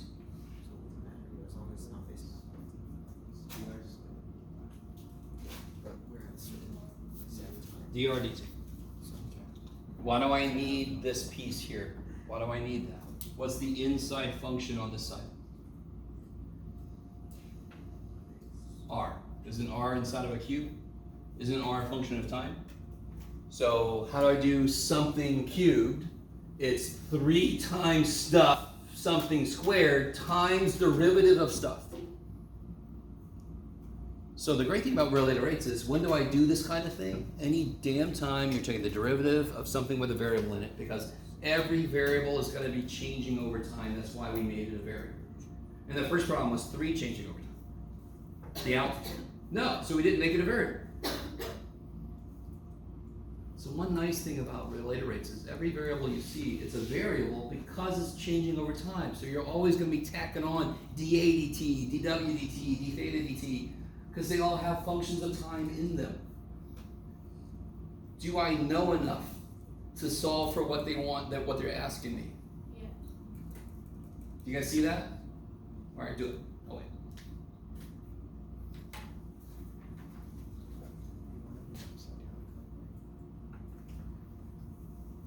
Oh, let's sit at the top. So this, yeah, like this, yeah. I always think of a cone upside down when it's like this, because I always think of ice cream. So I'm like, why would you turn your ice cream cone upside down? To drain the water out. So sometimes we'll say an inverted cone. Drain the ice cream out. That's horrible. Like, what's all this ice cream doing in here? Strawberry flavored. That's good. What? You don't like the strawberry? My favorite's mint chocolate chip. Good too. Have you tried pistachio? Huh? Have you tried pistachio? It's sharp. I like mochi. Mochi's good. All mochi balls. Very sorry. Interrupt you for calculus with discussions of ice cream. All right, let's see. They tell me dV/dt is 4. You don't have to put the units in. I just want to do it that one time to show you how it does work out. 4 pi r squared. R is 24. Thank God the units match. Yes? Or I guess thank me, I made this problem. And then that's squared. And then I'm trying to solve for dr dt. So now it becomes a algebra problem. Even less than an algebra problem. It's just multiply this shit, divide. Yes? In this case, actually do the pi. Hopefully you have a pi button on your calculator. If you don't know where your pi button is, let me know. I can find it for you. Pi button on your calculator. Let me see. You're not going to do that in your head, Jeff. No, I say.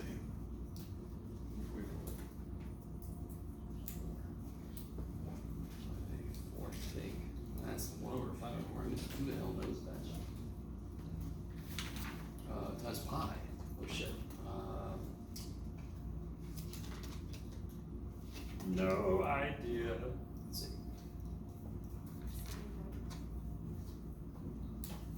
Just that one side, then you divide, yes? Just that Is that what you're saying? 4 times pi times 24 squared. Yeah. Okay. Just 738. And then you divide. So yeah, like you could kill the 4s, it doesn't matter. So you put this in the old calculator, you get a number, you divide by it, and what do you end up getting? Sorry? 0 point. Are you guys okay out there? I have my bag of calculators if you need to borrow one. So let's see. So I can do, get out of there. 4, get out of there. 4 divided by 4 times pi times 24 squared. Yes? Chabot.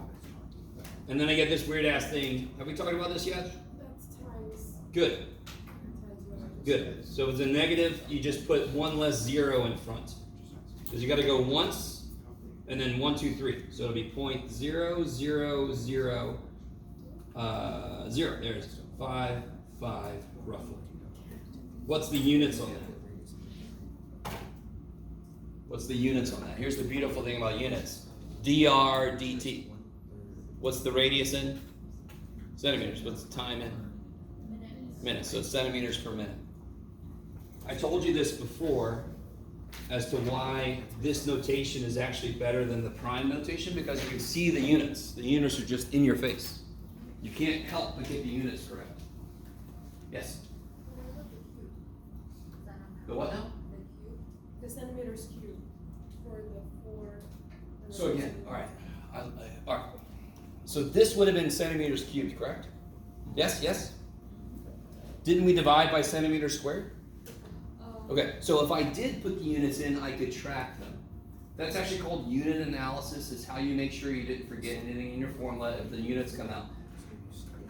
There's no reason to that. As long as you plug in everything, at the end, the units are determined by what this is. But I do appreciate if you did put the units in, they have to come out to be that. Because that's what dr dt is. Yeah. Yes? I have a, what, I guess, calculator, Yes, yes. And that means times 10 to the negative 4. So you move the decimal back 4 times.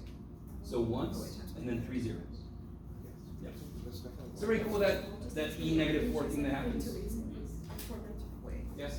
I had a question for you about the E over time on the water. So basically it's just the 4 centimeter, Yes. right, it's just the 4. Yeah, there's no reason to put units in, because I can figure out what the units are at the end of this. If you did put units in, you could track it and see that it does become this at the end. There's no order. For sure. Okay. Do you guys feel better about that problem? That's what a majority of the early problems are going to be. And then the middle problems are going to be a little bit harder than this. And then the last problem is going to be more like number 1. Look at part B now.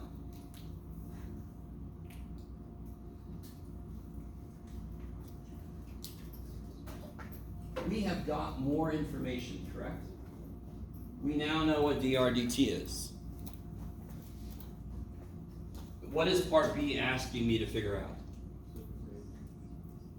No, it's not asking me to figure out surface area. Right, that is. Ah, and what's that in symbols?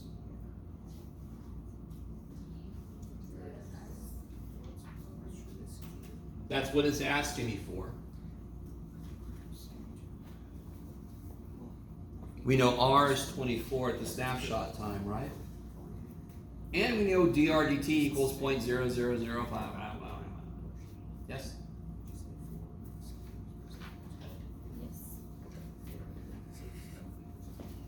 I'm going to show you guys a little trick. Does everybody have this on your calculator if you've been playing along? Is that still sitting there like that? All right, I want to show you something nifty. Okay. Because what does that represent again? dr dt, yes? Do you agree with me that this is not our drt, is it? This isn't. This really, really isn't, because I rounded it, yes? Because I'm a human and I don't want to put infinite decimal places. I got stuff to do. Yes? So watch this. What do I have to do with this to get what they want? That's insane. So I get ds dt equals what? Good. 8 pi r times dr dt. So I know what r is. dr dt, I know what it is, roughly. All right, is everybody with me? Is that okay? That's even better than the first one because it's just really direct. In my calculator, what I can do is this. Do you all agree? 0.00055 is not right. I don't boat. Does anyone here boat? Anyone go boating? I was hoping somebody would go, going around the world, what are you talking about? But can you all imagine if I'm off by 1 degree? That doesn't sound like it's very off.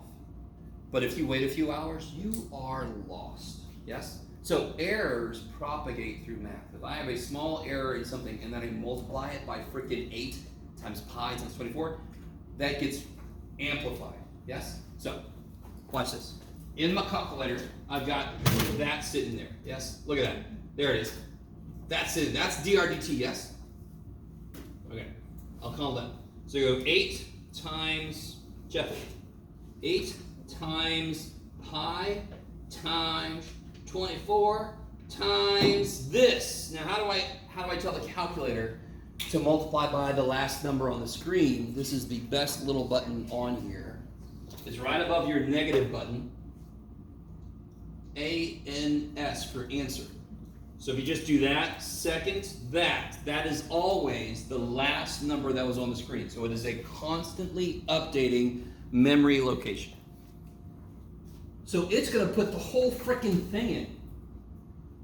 I'm gonna get 0 error, which is the number of error I want, the amount of error I want. So if I hit enter, I get it. Yep. What is it? Ooh, Nita. See, that's pretty. Now, if I would have done all this shit and done 8 times pi times 24 times 0.00055, I get that. Do you all agree that's different? It agrees to the second decimal place, which even for government work is not good. It's not quite close enough for government work. Okay, you guys come with me? Besides the phrase, you guys might know the government work phrase. Okay. So this actually, what does it come out to be then? It comes out to be freaking 1/3. Isn't that neat? Roughly 1/3. Who knows? But it's roughly 1/3, as far as you can tell. Or, 0.3333, blah, blah, blah. Okay. Somebody with me. What did we just figure out? What am I still missing there? Units. What are the units? Because what does that represent? What's that number represent? What about it? How quickly the surface area is shrinking in this case. And that's one thing I'm just realizing I forgot. Damn it. There's one point I wanted to do with this problem and I totally forgot. One little thing we have to change. The radius is shrinking, correct? Let me see if you guys are with me. I forgot, this is why I made this problem like this, and then I went and forgot. So, if the radius is shrinking and the gas is escaping, isn't dV/dt negative? And if that's negative, then this is also negative, which makes sense because over time, is the radius getting bigger or smaller? Because I'm losing gas, so the thing is getting smaller, yes. That's one little quick thing. I completely forgot. That was part of the point I wanted to make. So obviously then the surface area will also, it'll be dependent on the negative radius, so it's negative. Okay. And what's the units on that? Let's see if you guys can get this. Centimeters squared per minute.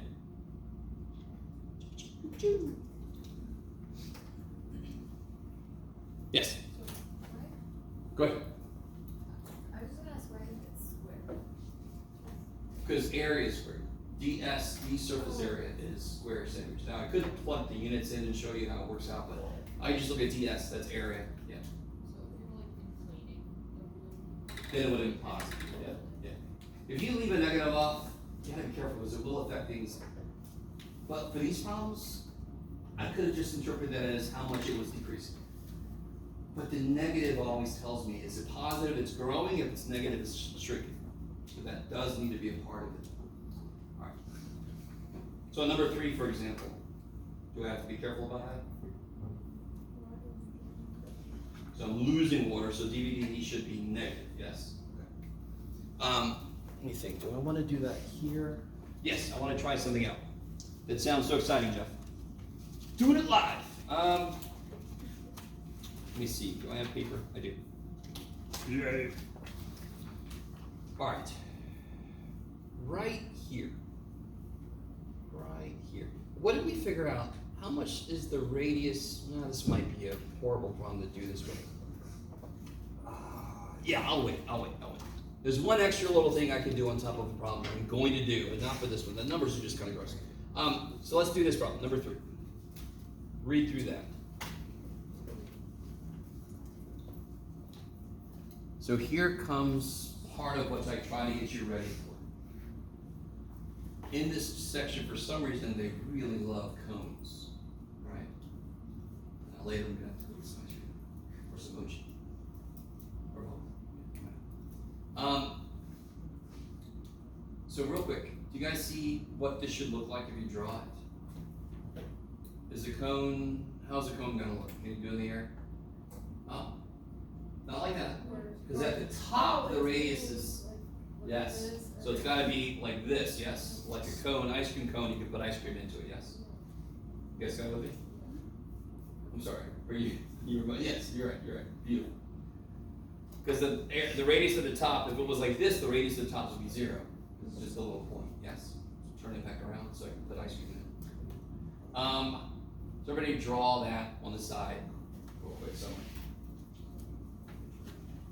Doesn't have to be perfect. No.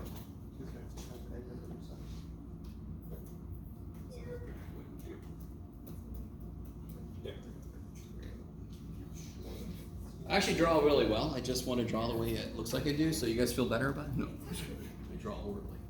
That is like one of the best cones I've ever drawn in my entire life. Thank you. So can you label what they tell us? What I mean, for example, is the radius at the top is 20 feet. Yes? So I put that.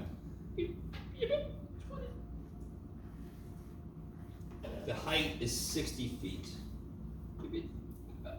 60. It's a big ass tank. All right. That's big. Holy shit. What is that? A fifth of a football field tall? That's crazy. So, can you now draw in? Oh, I do say this. This is all looking past Jeff. Go. Draw a label cone. Now choose an arbitrary height of the water. Yes? Don't make it full, don't make it empty. So somewhere in the middle, put a little thing for the water. So for example, I'll kind of go here. Why not? Yes? There's my water, yes?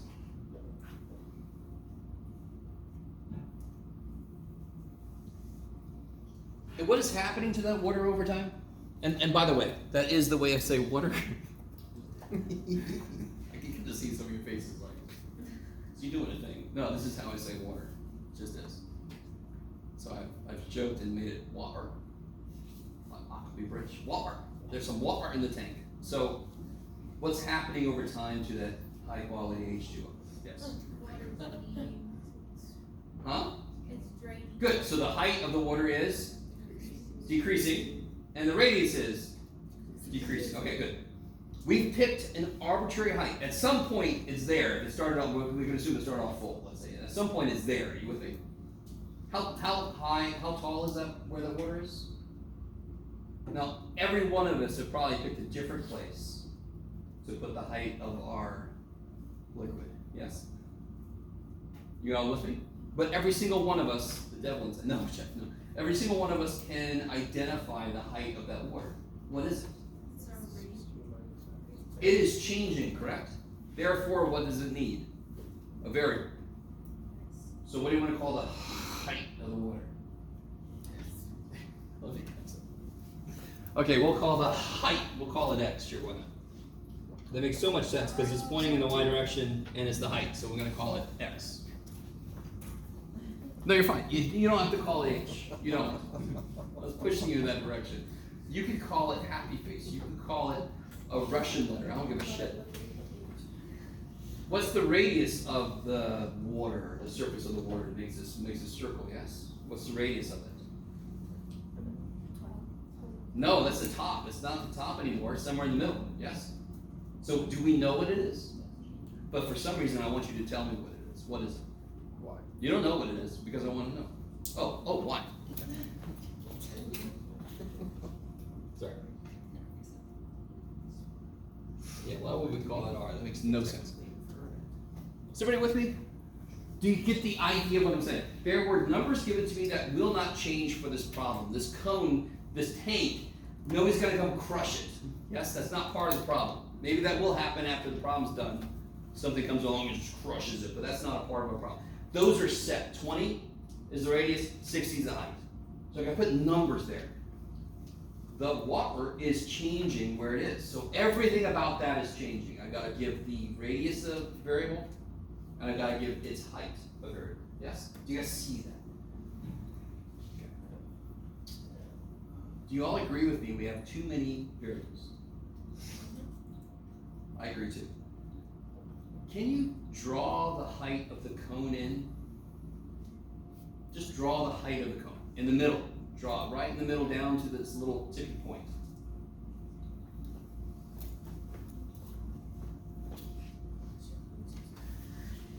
What have you made? What have you done?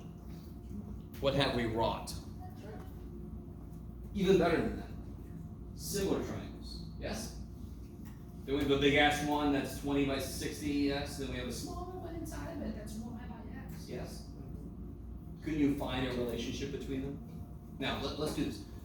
Did I tell you the volume of a cone somewhere? No, okay. The volume of a cone comes out to be, believe it or not, 1/3 pi r squared h. So that would be something I would give you. Very quickly, I can't help but talk to you about this. Okay, imagine a cylinder, yes? You can just draw a cylinder, John. So we have a cylinder. What's the shape of its base? Circle. The area of the circle is pi r squared, yes? You with me? How often is that shape repeated? Whatever the height is, yes? You guys couldn't see it, you should tell.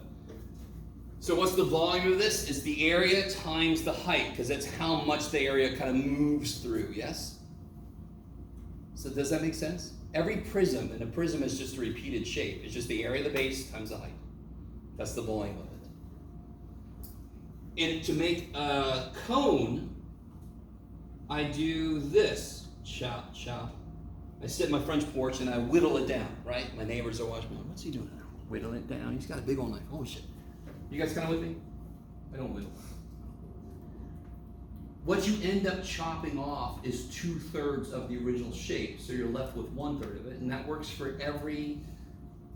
Believe it or not. I'm sorry, I'm throwing a lot at you. A cone is the most basic pyramid. You would never have thought to call it that. Yes?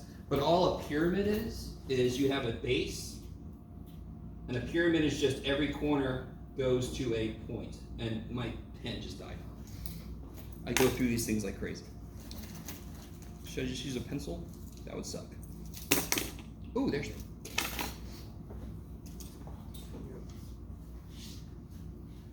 Alright, my picture sucks, but doesn't that look like a pyramid? So it would be, so the volume of every pyramid is 1/3, not this is for a cone. The volume of this pyramid would be 1/3 the area of the base times I. Do you have to know that for real? No. Okay. So I would give you this formula if I gave you this problem, yes? Much like I did up here. I don't know why I didn't do it here, but it just didn't. Maybe I'll do it on the next page. No. Okay, so now we have the equation that we're going to deal with. Let's see, what else do I say here? Find an expression for the volume of the water in the tank. Oh, that's what we just wrote down. Volume equals 1/3 pi r squared h.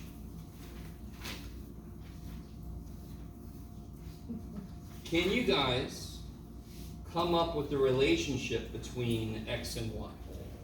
Oh, I'm being really silly. This is part of the reason why I wanted you to. What should this, based on what we picked, what should this be? 1/3 pi y squared times x. Okay.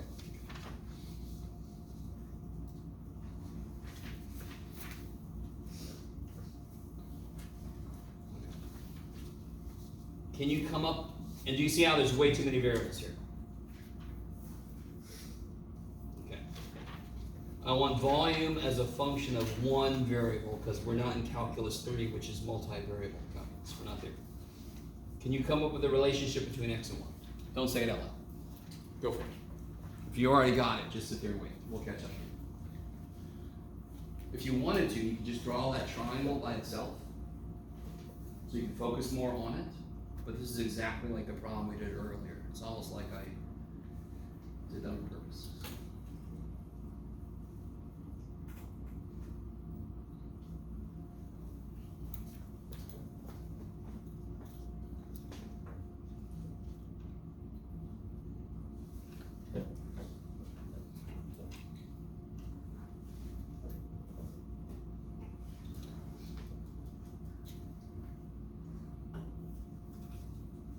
Alright, so what do you guys get? Anybody got that?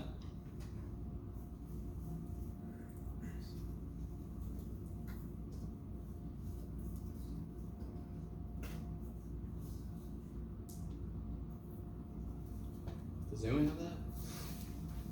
What proportion can we set up? Y is to 20 as small is to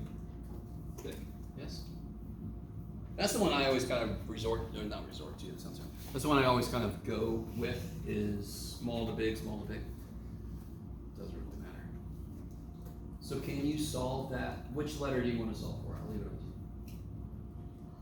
you. X, Y, alright, so okay. If I solve for X, how do I solve for X? How do I solve for X? Multiply by 60.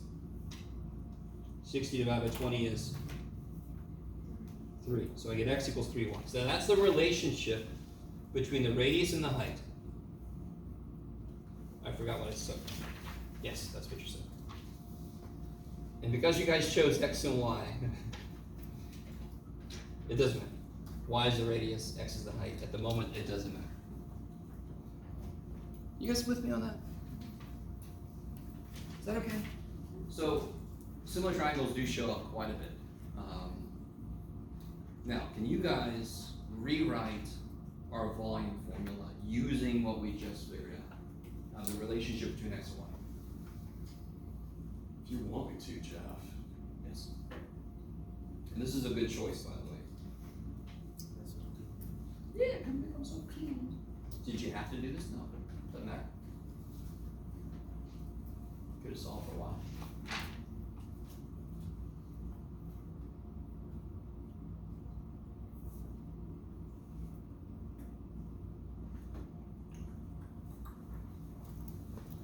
So all you do is what? Take this, plug it in, what do you get? Well, let me put it all in. 1/3 pi y squared times 3y. And so that becomes pi y cubed. There's that beautiful. Now, that formula only works for this tank. It was a tank, right? What was it again? There's a cone. It's a tank. Okay. Because of the fact of the outer dimensions of the tank. Yes? This isn't some general formula you could use anywhere. Stop for a minute. That problem stepped you through what you're going to do in one step and some more. So you have to, each step kind of is a motivation. Okay, let me write this down. There's too many variables. Can I find a relationship between them? Why didn't I have to do that on the earlier problems? Because there weren't that many variables in the equations for a reason. I didn't have to.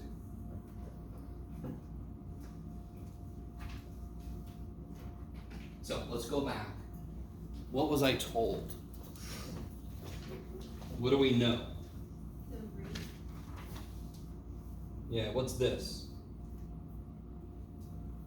dv dt. dv dt. So I know dv dt is 48 pi. What else do I know? Anything? We already used all this stuff, yeah. The only other thing I know is the snapshot is when the radius is 16. What was the radius again? I love you guys. Y? Y. Yeah. You see why it's better to call radius R? You don't have to. And then what is it they're asking me for? What's the symbols for what they're asking me? dr dt. Okay. Is it becoming a little easier to find these things now? I mean, the first problem we did, you had never really done something exactly like this ever. You've done stuff sort of like it, but not really. And now hopefully you understand why it's important to find those things. So I know what to plug in and what to solve for. Yes? So what do I do now? Find the derivative of the Yeah, equation. I got the relationship between v and y. Now I need to relate. Oh, it shouldn't be dr dt. Damn it. This should be dy dt. Yes. Because we chose y to be the radius. Okay. So what's dv dt? Yeah, the 3 comes down. The y is now to the second power times.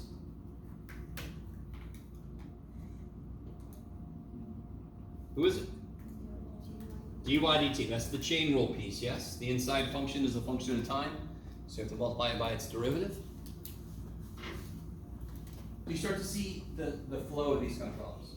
Most of them are going to flow like this. You get to a point where you plug everything in you know and you solve for what you don't know, right? So we know everything. Look at us go. We're so smart. So now we just plug in all the shit we know. Go for it. Oh wait.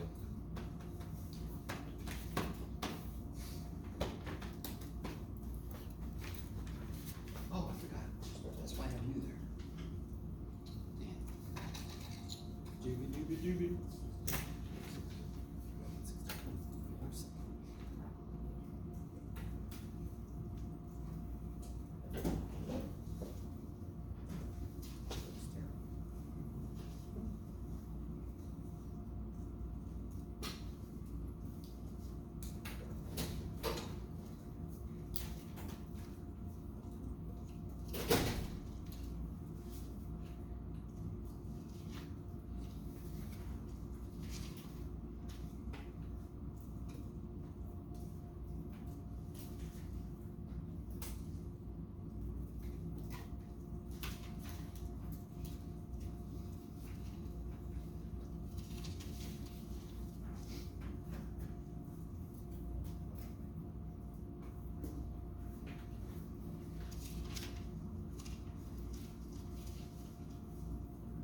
Go ahead.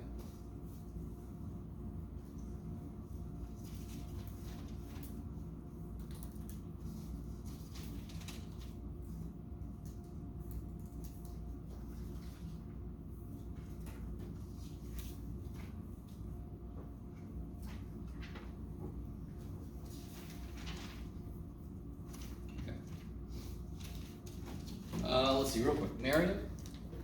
You out there? Oh, she's right there. Some more stuff. You guys are in.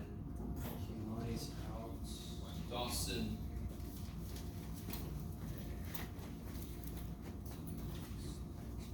Kimberly.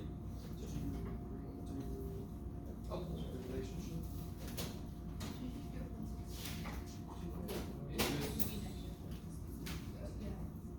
Emily. Oh, okay, never mind, you're supposed to have that.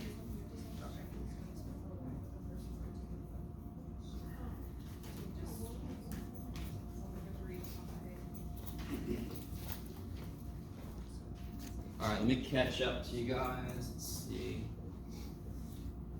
So I know this is 48 pi. I know this is 16, right?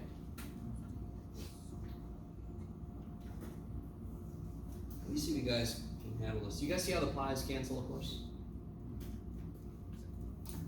Yes? Divide both sides by pi. If I divide by 3, this is 16, and if I divide one of these 16s, this cancels. And then I divide by 16, so I get 1/16 equals dy dt.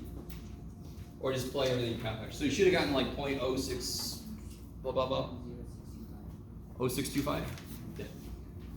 Would be negative though, right? Oh yeah, that's right. So what should I have put here?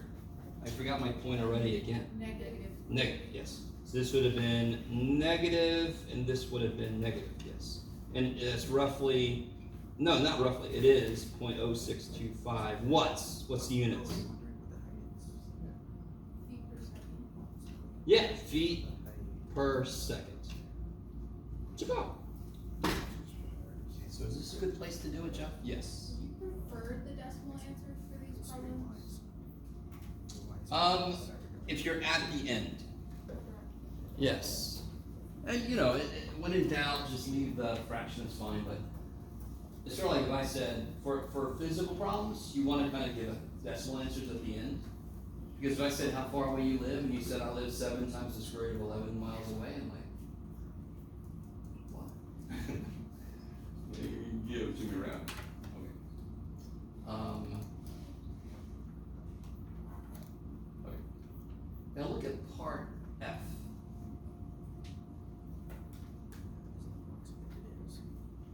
I want to know how fast the height of the water is dropping. What's kind of bad about that? We now have to solve for x. I want to point something out. Let me see. So, do you remember up here where we solved for? No, we have to solve for y. Yeah, we have to solve for y. Yeah. Yeah, okay. Oh, and radius alone. So here's where I should have. I'm so silly. I forget what I said in the past. So it's a good thing we did do this so that we got it in terms of radius. I want to point. I really want. So when we did this, isn't volume a function of radius now? Because of course we picked the radius to be y. Because we're all insane. You guys got it with me? And therefore, if I have to know something and I know something about the radius, this is ready for it. Because this is all about the radius. So now I'm asking about the height, and you're like, well, shit. Let me see if you guys are cool with this. Doesn't it want to know the height when the radius is 16 feet, which is what it was here, yes? Is there a relationship between height and radius? Yes. Let me write that down. So can you create a relationship between the change in height and the change in radius? What would you do? And I should have just made this R and H, but it's okay. I would just take the derivative, correct? Now you could go back. I desperately want you to understand. Y is the radius. When we solved for x, we made everything in terms of the radius. And so this problem was easy because it only cares about the radius, correct? This problem is impossible with this because it's asking about the height. So I could go back and say, okay, y is x over 3. Let me plug that in there. Let me make a brand new thing. But why would I do that when I know how the height and the radius are related to each other? So how does the change in height, which is what I want to know, relate to the change in radius? dx dt is 3 times dy dt. Do we know what dy dt is when the radius is 16? Yes. So then what's dx dt? 3 times that. You guys see that? How often is that going to happen? I don't know. I just want to show it to you.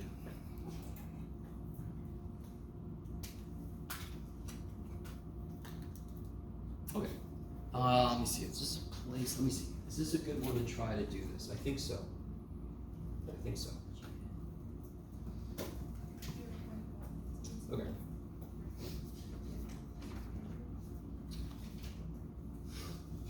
No, I won't. I'm going to do that specifically later. Okay. This is still kind of tricky.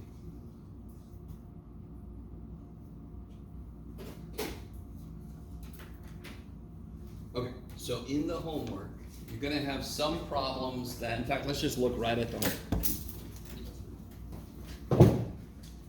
Now that I've got my book.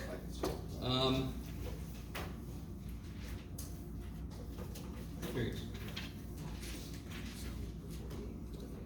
You're going to have some direct stuff. And by the way, just to point this out, I think I pointed this out to you guys. Where was it again? In the front? Yes. Look at all these. Look, gaze upon all this geometric business. Okay. So they talk about spheres and so forth. You can find the volume formulas up there, or you guys can Google. It's crazy. Or Bing. The first few problems are going to be pretty straightforward. There's one like a cylindrical tank. So this sounds exactly like what we just did. And it's a cylinder, which is even better than a cone. You guys kind of... In the middle, they get a little bit freakier. There's one, a plane flying horizontally, blah, blah, blah. It sounds exactly like the problem we did earlier, yes? They get a little trippier. 15 is a beloved problem I think I assigned. You guys have fun with that. 15 is neat. In most of these problems in the middle, it's drawing the picture. If you could draw the picture correctly, you could figure out what to do next. If you're not sure how to draw the picture, you're a little stuck. The picture will help you immensely. Poor little guy, get up here. And just to prove to you again, there's another cone. They love their cones, so you're going to see a lot of cones. Okay.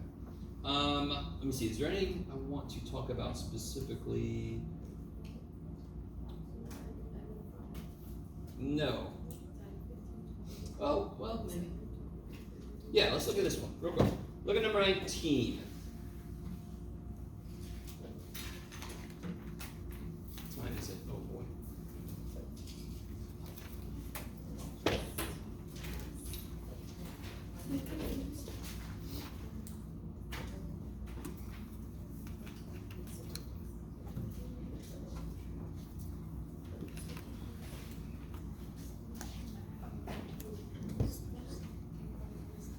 Oh my god. I just finished reading it. Okay. Why did I pick this one?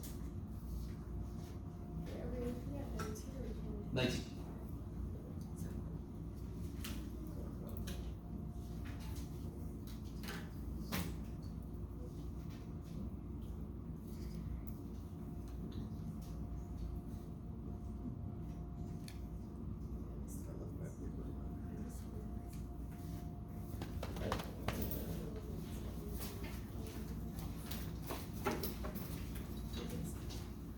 Okay.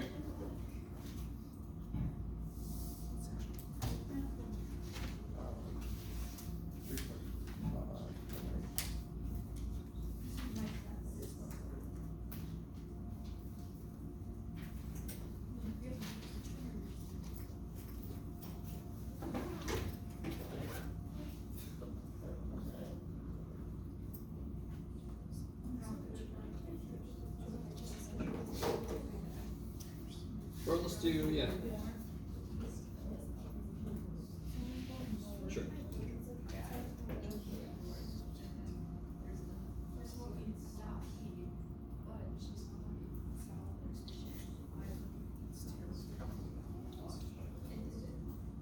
Is that cool? Now, one little thing that sucks about this problem is the woman doesn't start walking at the same time as the man. And I picked W and M. It's just because I'm not going to do X and Y. So it's really good to pick variables that relate to the things in your problem so you don't lose track of who's what. What is the one thing I haven't drawn in yet that actually the problem wants me to find? In fact, what does this problem want from me, the game problem? At what rate are the people moving apart? Where is that on my picture?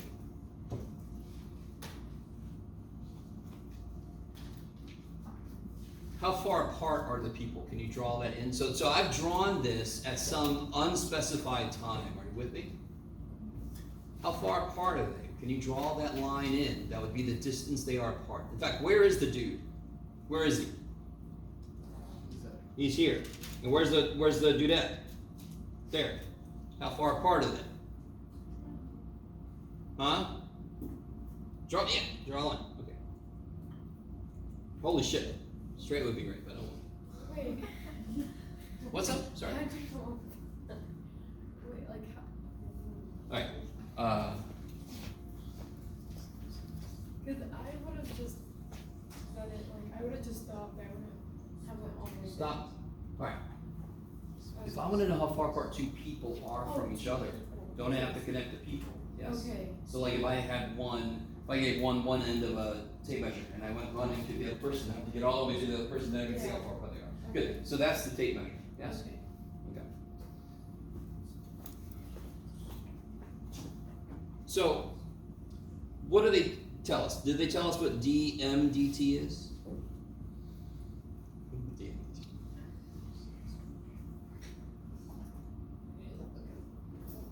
What is dMdt? Yes? 4 feet a second. 4 feet per second. Okay. And what's dWdt?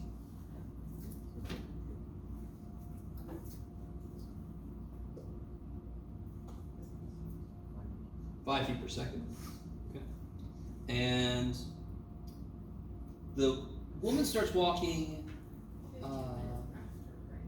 5 minutes later. And the snapshot is 15. So snapshot is 15 minutes. And the woman starts walking 5 minutes after the dude. Okay, let me zoom out. Alright.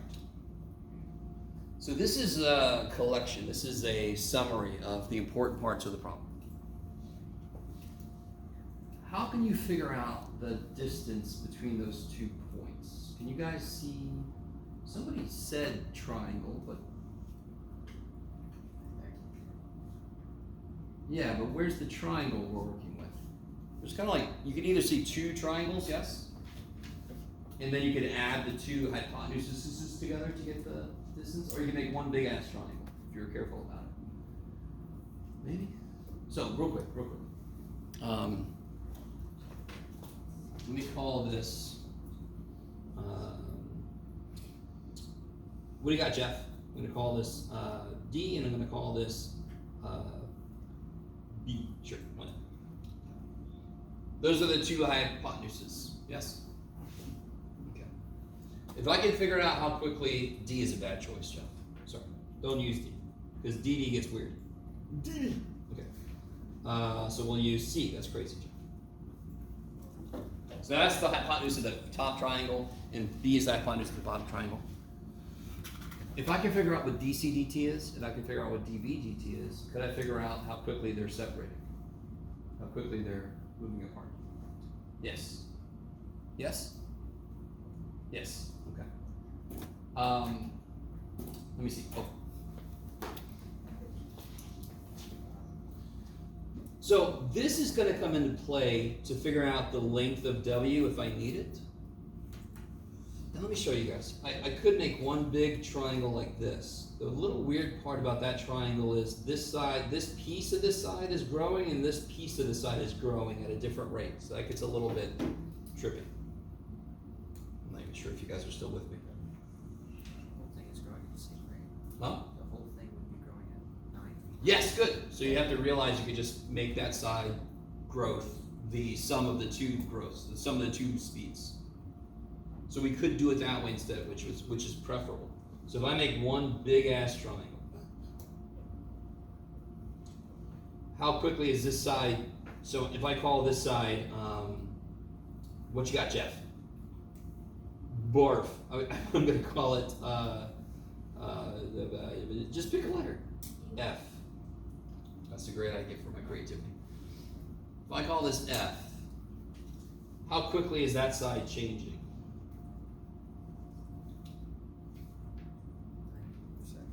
Because again, here's where they started. Man's going this way at such a speed, and the woman's going that way at such a speed. How quickly is that side growing? DMDT plus TW? Yeah, so it's growing at 9 feet per second. Okay. So then the question becomes, if I call this, good Lord, Jeff, so many letters. If I call this A, I haven't used A yet. So again, see, that's this. And then I just drew a triangle here, so this part goes here and makes this triangle. What's this? 500. It doesn't change, yes? So what's the question they're asking me in symbols?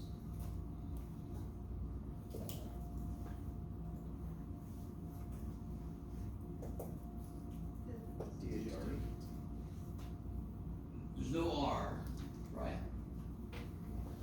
Not in that picture, I don't know. Yeah, it's asking how quickly they're separating, and what did I call the distance between them? A, so dA dt is the question. Okay.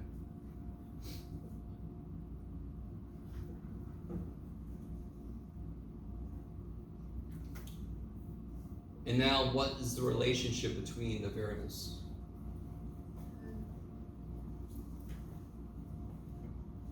How do the variables relate? What kind of a triangle is that? Right triangle, because it was north and south and so forth, right? They're at right angles to each other. So how do these sides relate? X squared plus 500 squared. Good. F squared plus 500 squared equals A squared.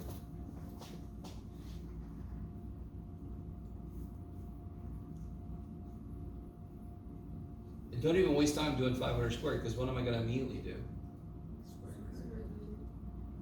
What am I going to do? I think I heard it. Derivative, yes. I think I heard somebody say square root. Don't do that shit. So it'll be 2f df dt. This is 0 when I take a derivative. Equals 2a dA dt. Yes?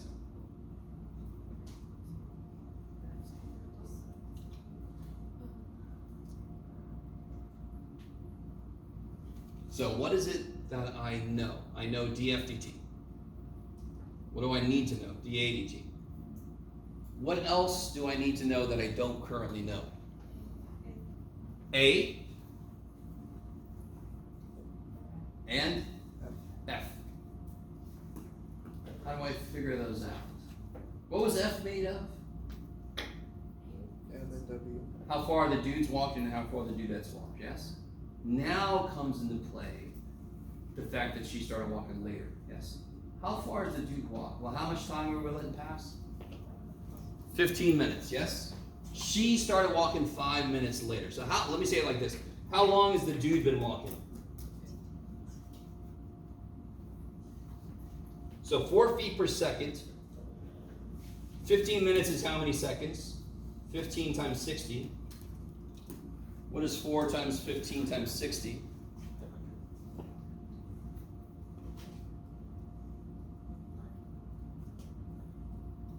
3,600. So he's gone 3,600 feet. This is how many seconds he's been walking, yes? Why did I have to do that? Because this is in per second, yes? So he's gone 3,600 feet. How far has the woman gone? Well, how long has she been walking? 10 minutes. I should have put the end. This would be, yeah, she's been walking 10 minutes. Good, so she's going 5 feet per second, but for 10 minutes. 5 times 10 times 60.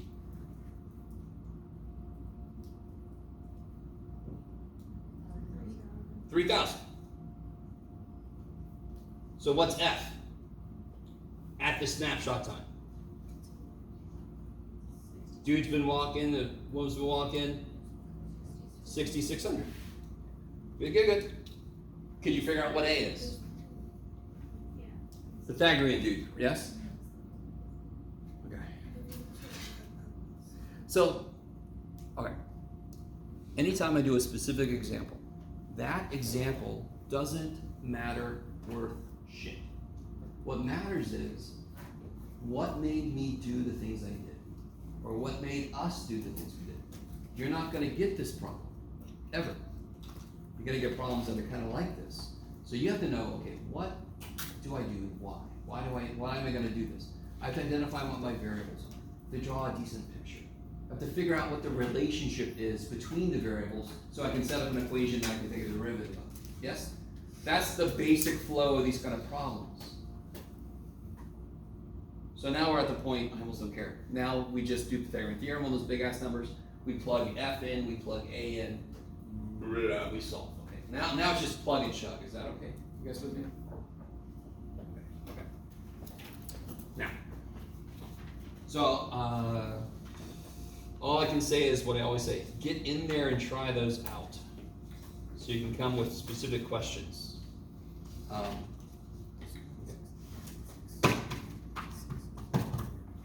So we're gonna try to do. Oh shit,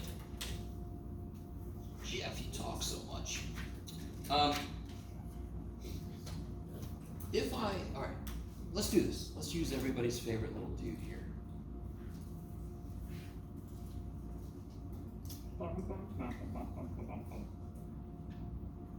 Oh, Jeff, this.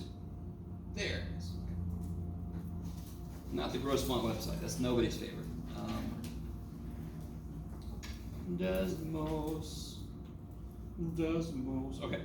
It doesn't really matter. Let's do y equals 4x cubed minus 7x squared plus 2x.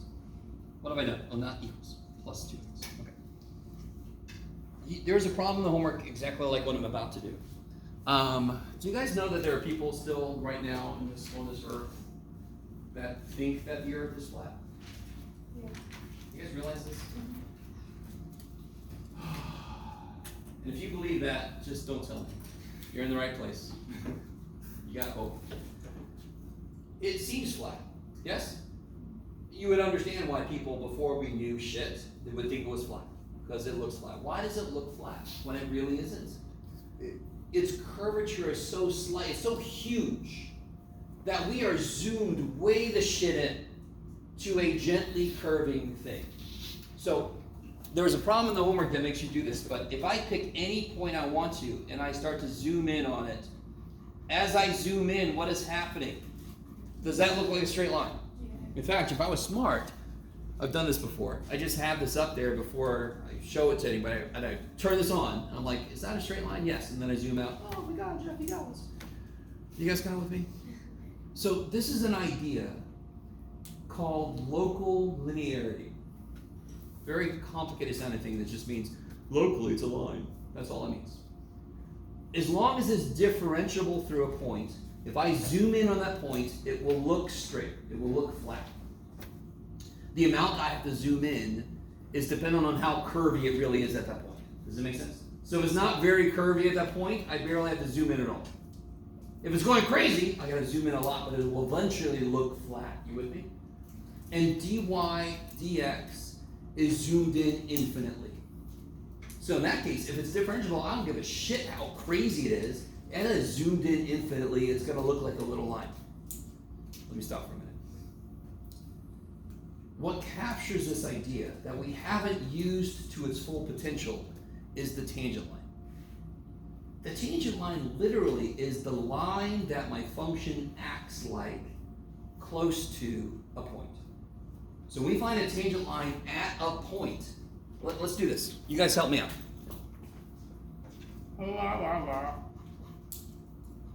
Okay, we're gonna use this guy. Can everybody see this equation? 4x cubed minus 7x squared plus 2x, yes?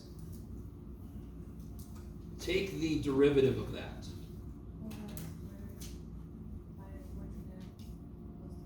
Good. Now figure out what the derivative, what the slope is at, what would make, sure, Jeff. Yeah, no.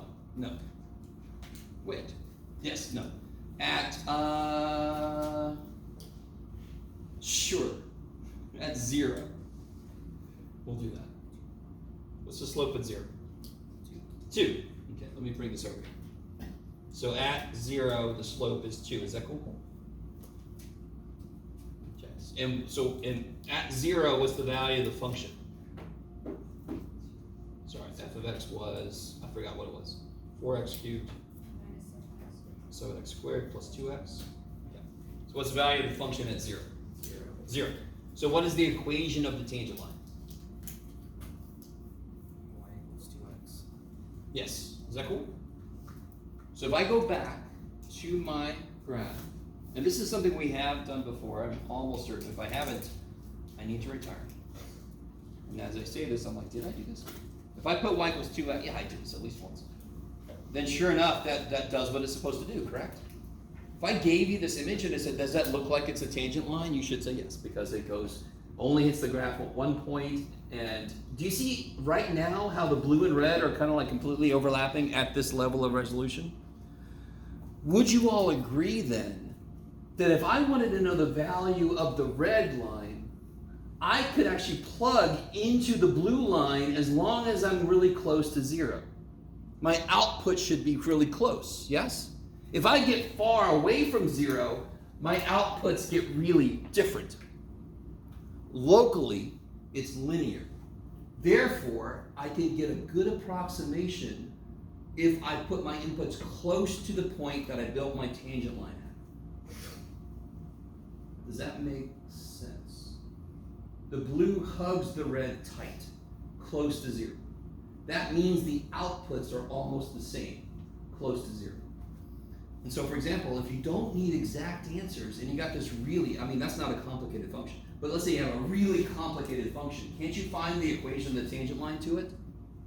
And what is the equation of the tangent line always? A line. So whatever my original function was, this disgusting monster of a beast, and I get the equation of the tangent line, which one do I want to use if I don't need exact answers? The freaking tangent line, as long as I'm close. I don't know if you guys are with me. Maybe? Here. No, I'm not going to do it.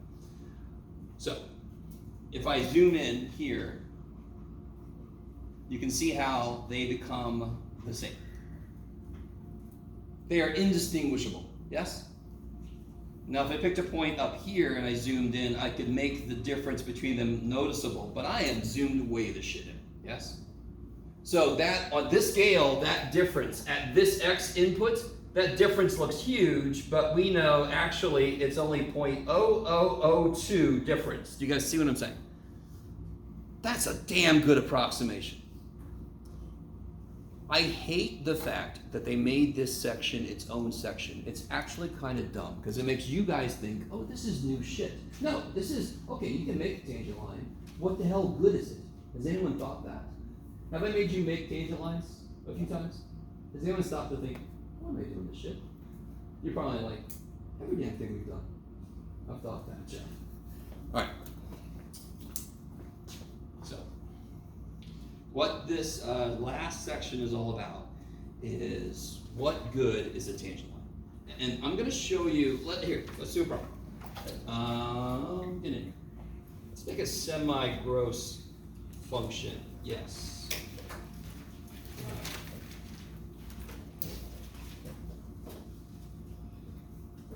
You can do it, Jeff. Can you? We'll find out. Trying to think ahead a little bit. Hold on. You can do it, Jeff. 3. All right. So at 3, so that'll be. You can do it, Jeff.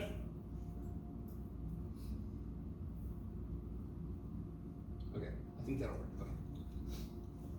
Shit. No.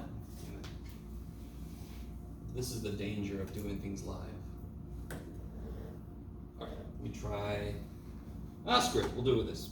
Okay. No, I don't want to use this. Hold on. Sorry guys, give me a second. If you would have done this earlier, shut. Let's see.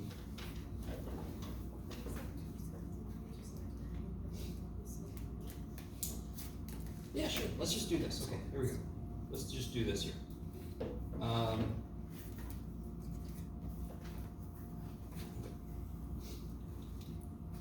Kind of gross, but not too bad. What's the derivative of that? What do I have to do here? Let's see. Primarily, I have to do what? Product rule. Good. So derivative of this piece, the 3 would come down. The stuff is to the second power, and the inside derivative is just 1. So that's not going to change anything. Leave the second guy alone, plus leave the first guy alone. And what happens with this guy?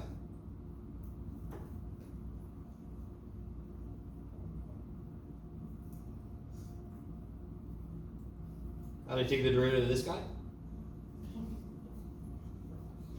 The 2 comes down times the root of the inside. Is that cool?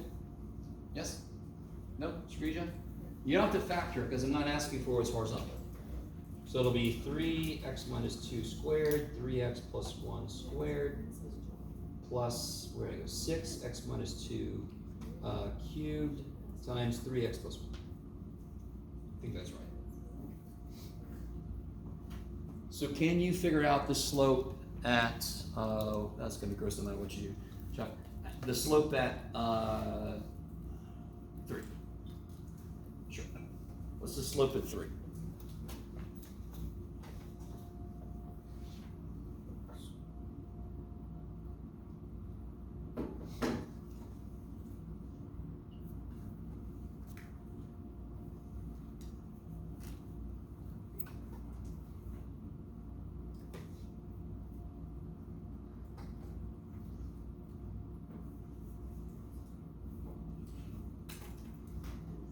Yeah, that's what I get in my head, 360. I'm glad to hear that number because I'm like, did I do that right in my head? Is that what you got? Anybody else getting 360? Let's play it along. Everybody's like, I knew somebody was going to do it, so I'm just waiting. Okay. So can you find the equation of the tangent line at 3?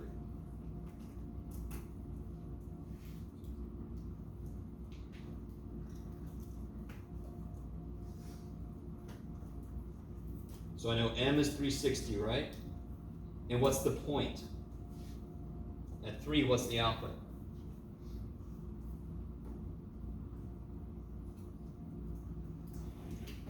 One times 10 squared, yes? So we get 100. So how do we get the tangent line? Y minus, I'll put it down. Y minus y1 equals m times x minus x1. So y minus 100 equals 360 times x minus 3. Is that cool? So y would be, let's see if you guys can handle this. 360x, 360 times 3 is something. 1080? 1080? Yes. minus 1080 plus 100 would be minus 980. There we go. Oh boy. Is that okay? Kind of big numbers, but oh well, too bad for us. I picked a bad equation. So if I did this on Desmos and I did this and I did the original one, it would do exactly what we were doing. Now, what did we? Let me see if you guys are cool with the terminology. What did I build that tangent line around? What value of x? 3. So that line we just got approximates outputs for the original function if my inputs are close to 3. Where does it do a perfect job? At 3. In fact, what do you get when you plug a 3 into that line? Yeah, so you get 1008 minus 980 is 100. It works perfectly at 3 because that's what a tangent line does, yes? So, help me out. What is this evaluated at 3.1?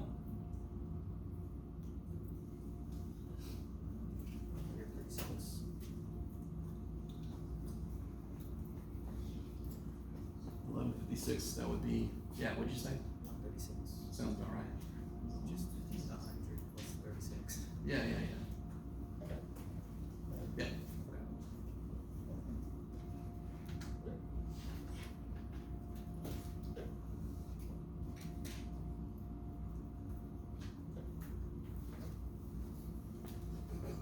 What do you guys get? Okay, good. Now, real quick, can you figure out what this is? Let me call this f of x just to be different. What f of 3.1 is. Be sure to put, when you put in a calculator, put the parentheses in there, right?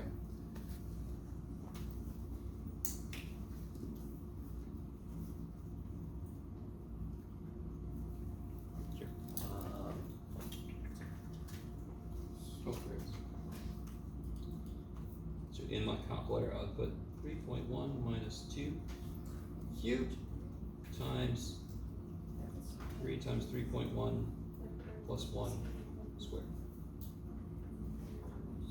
Yeah, not too bad. So what's the right answer? That's the right answer, yes? What was our estimate? Get over here.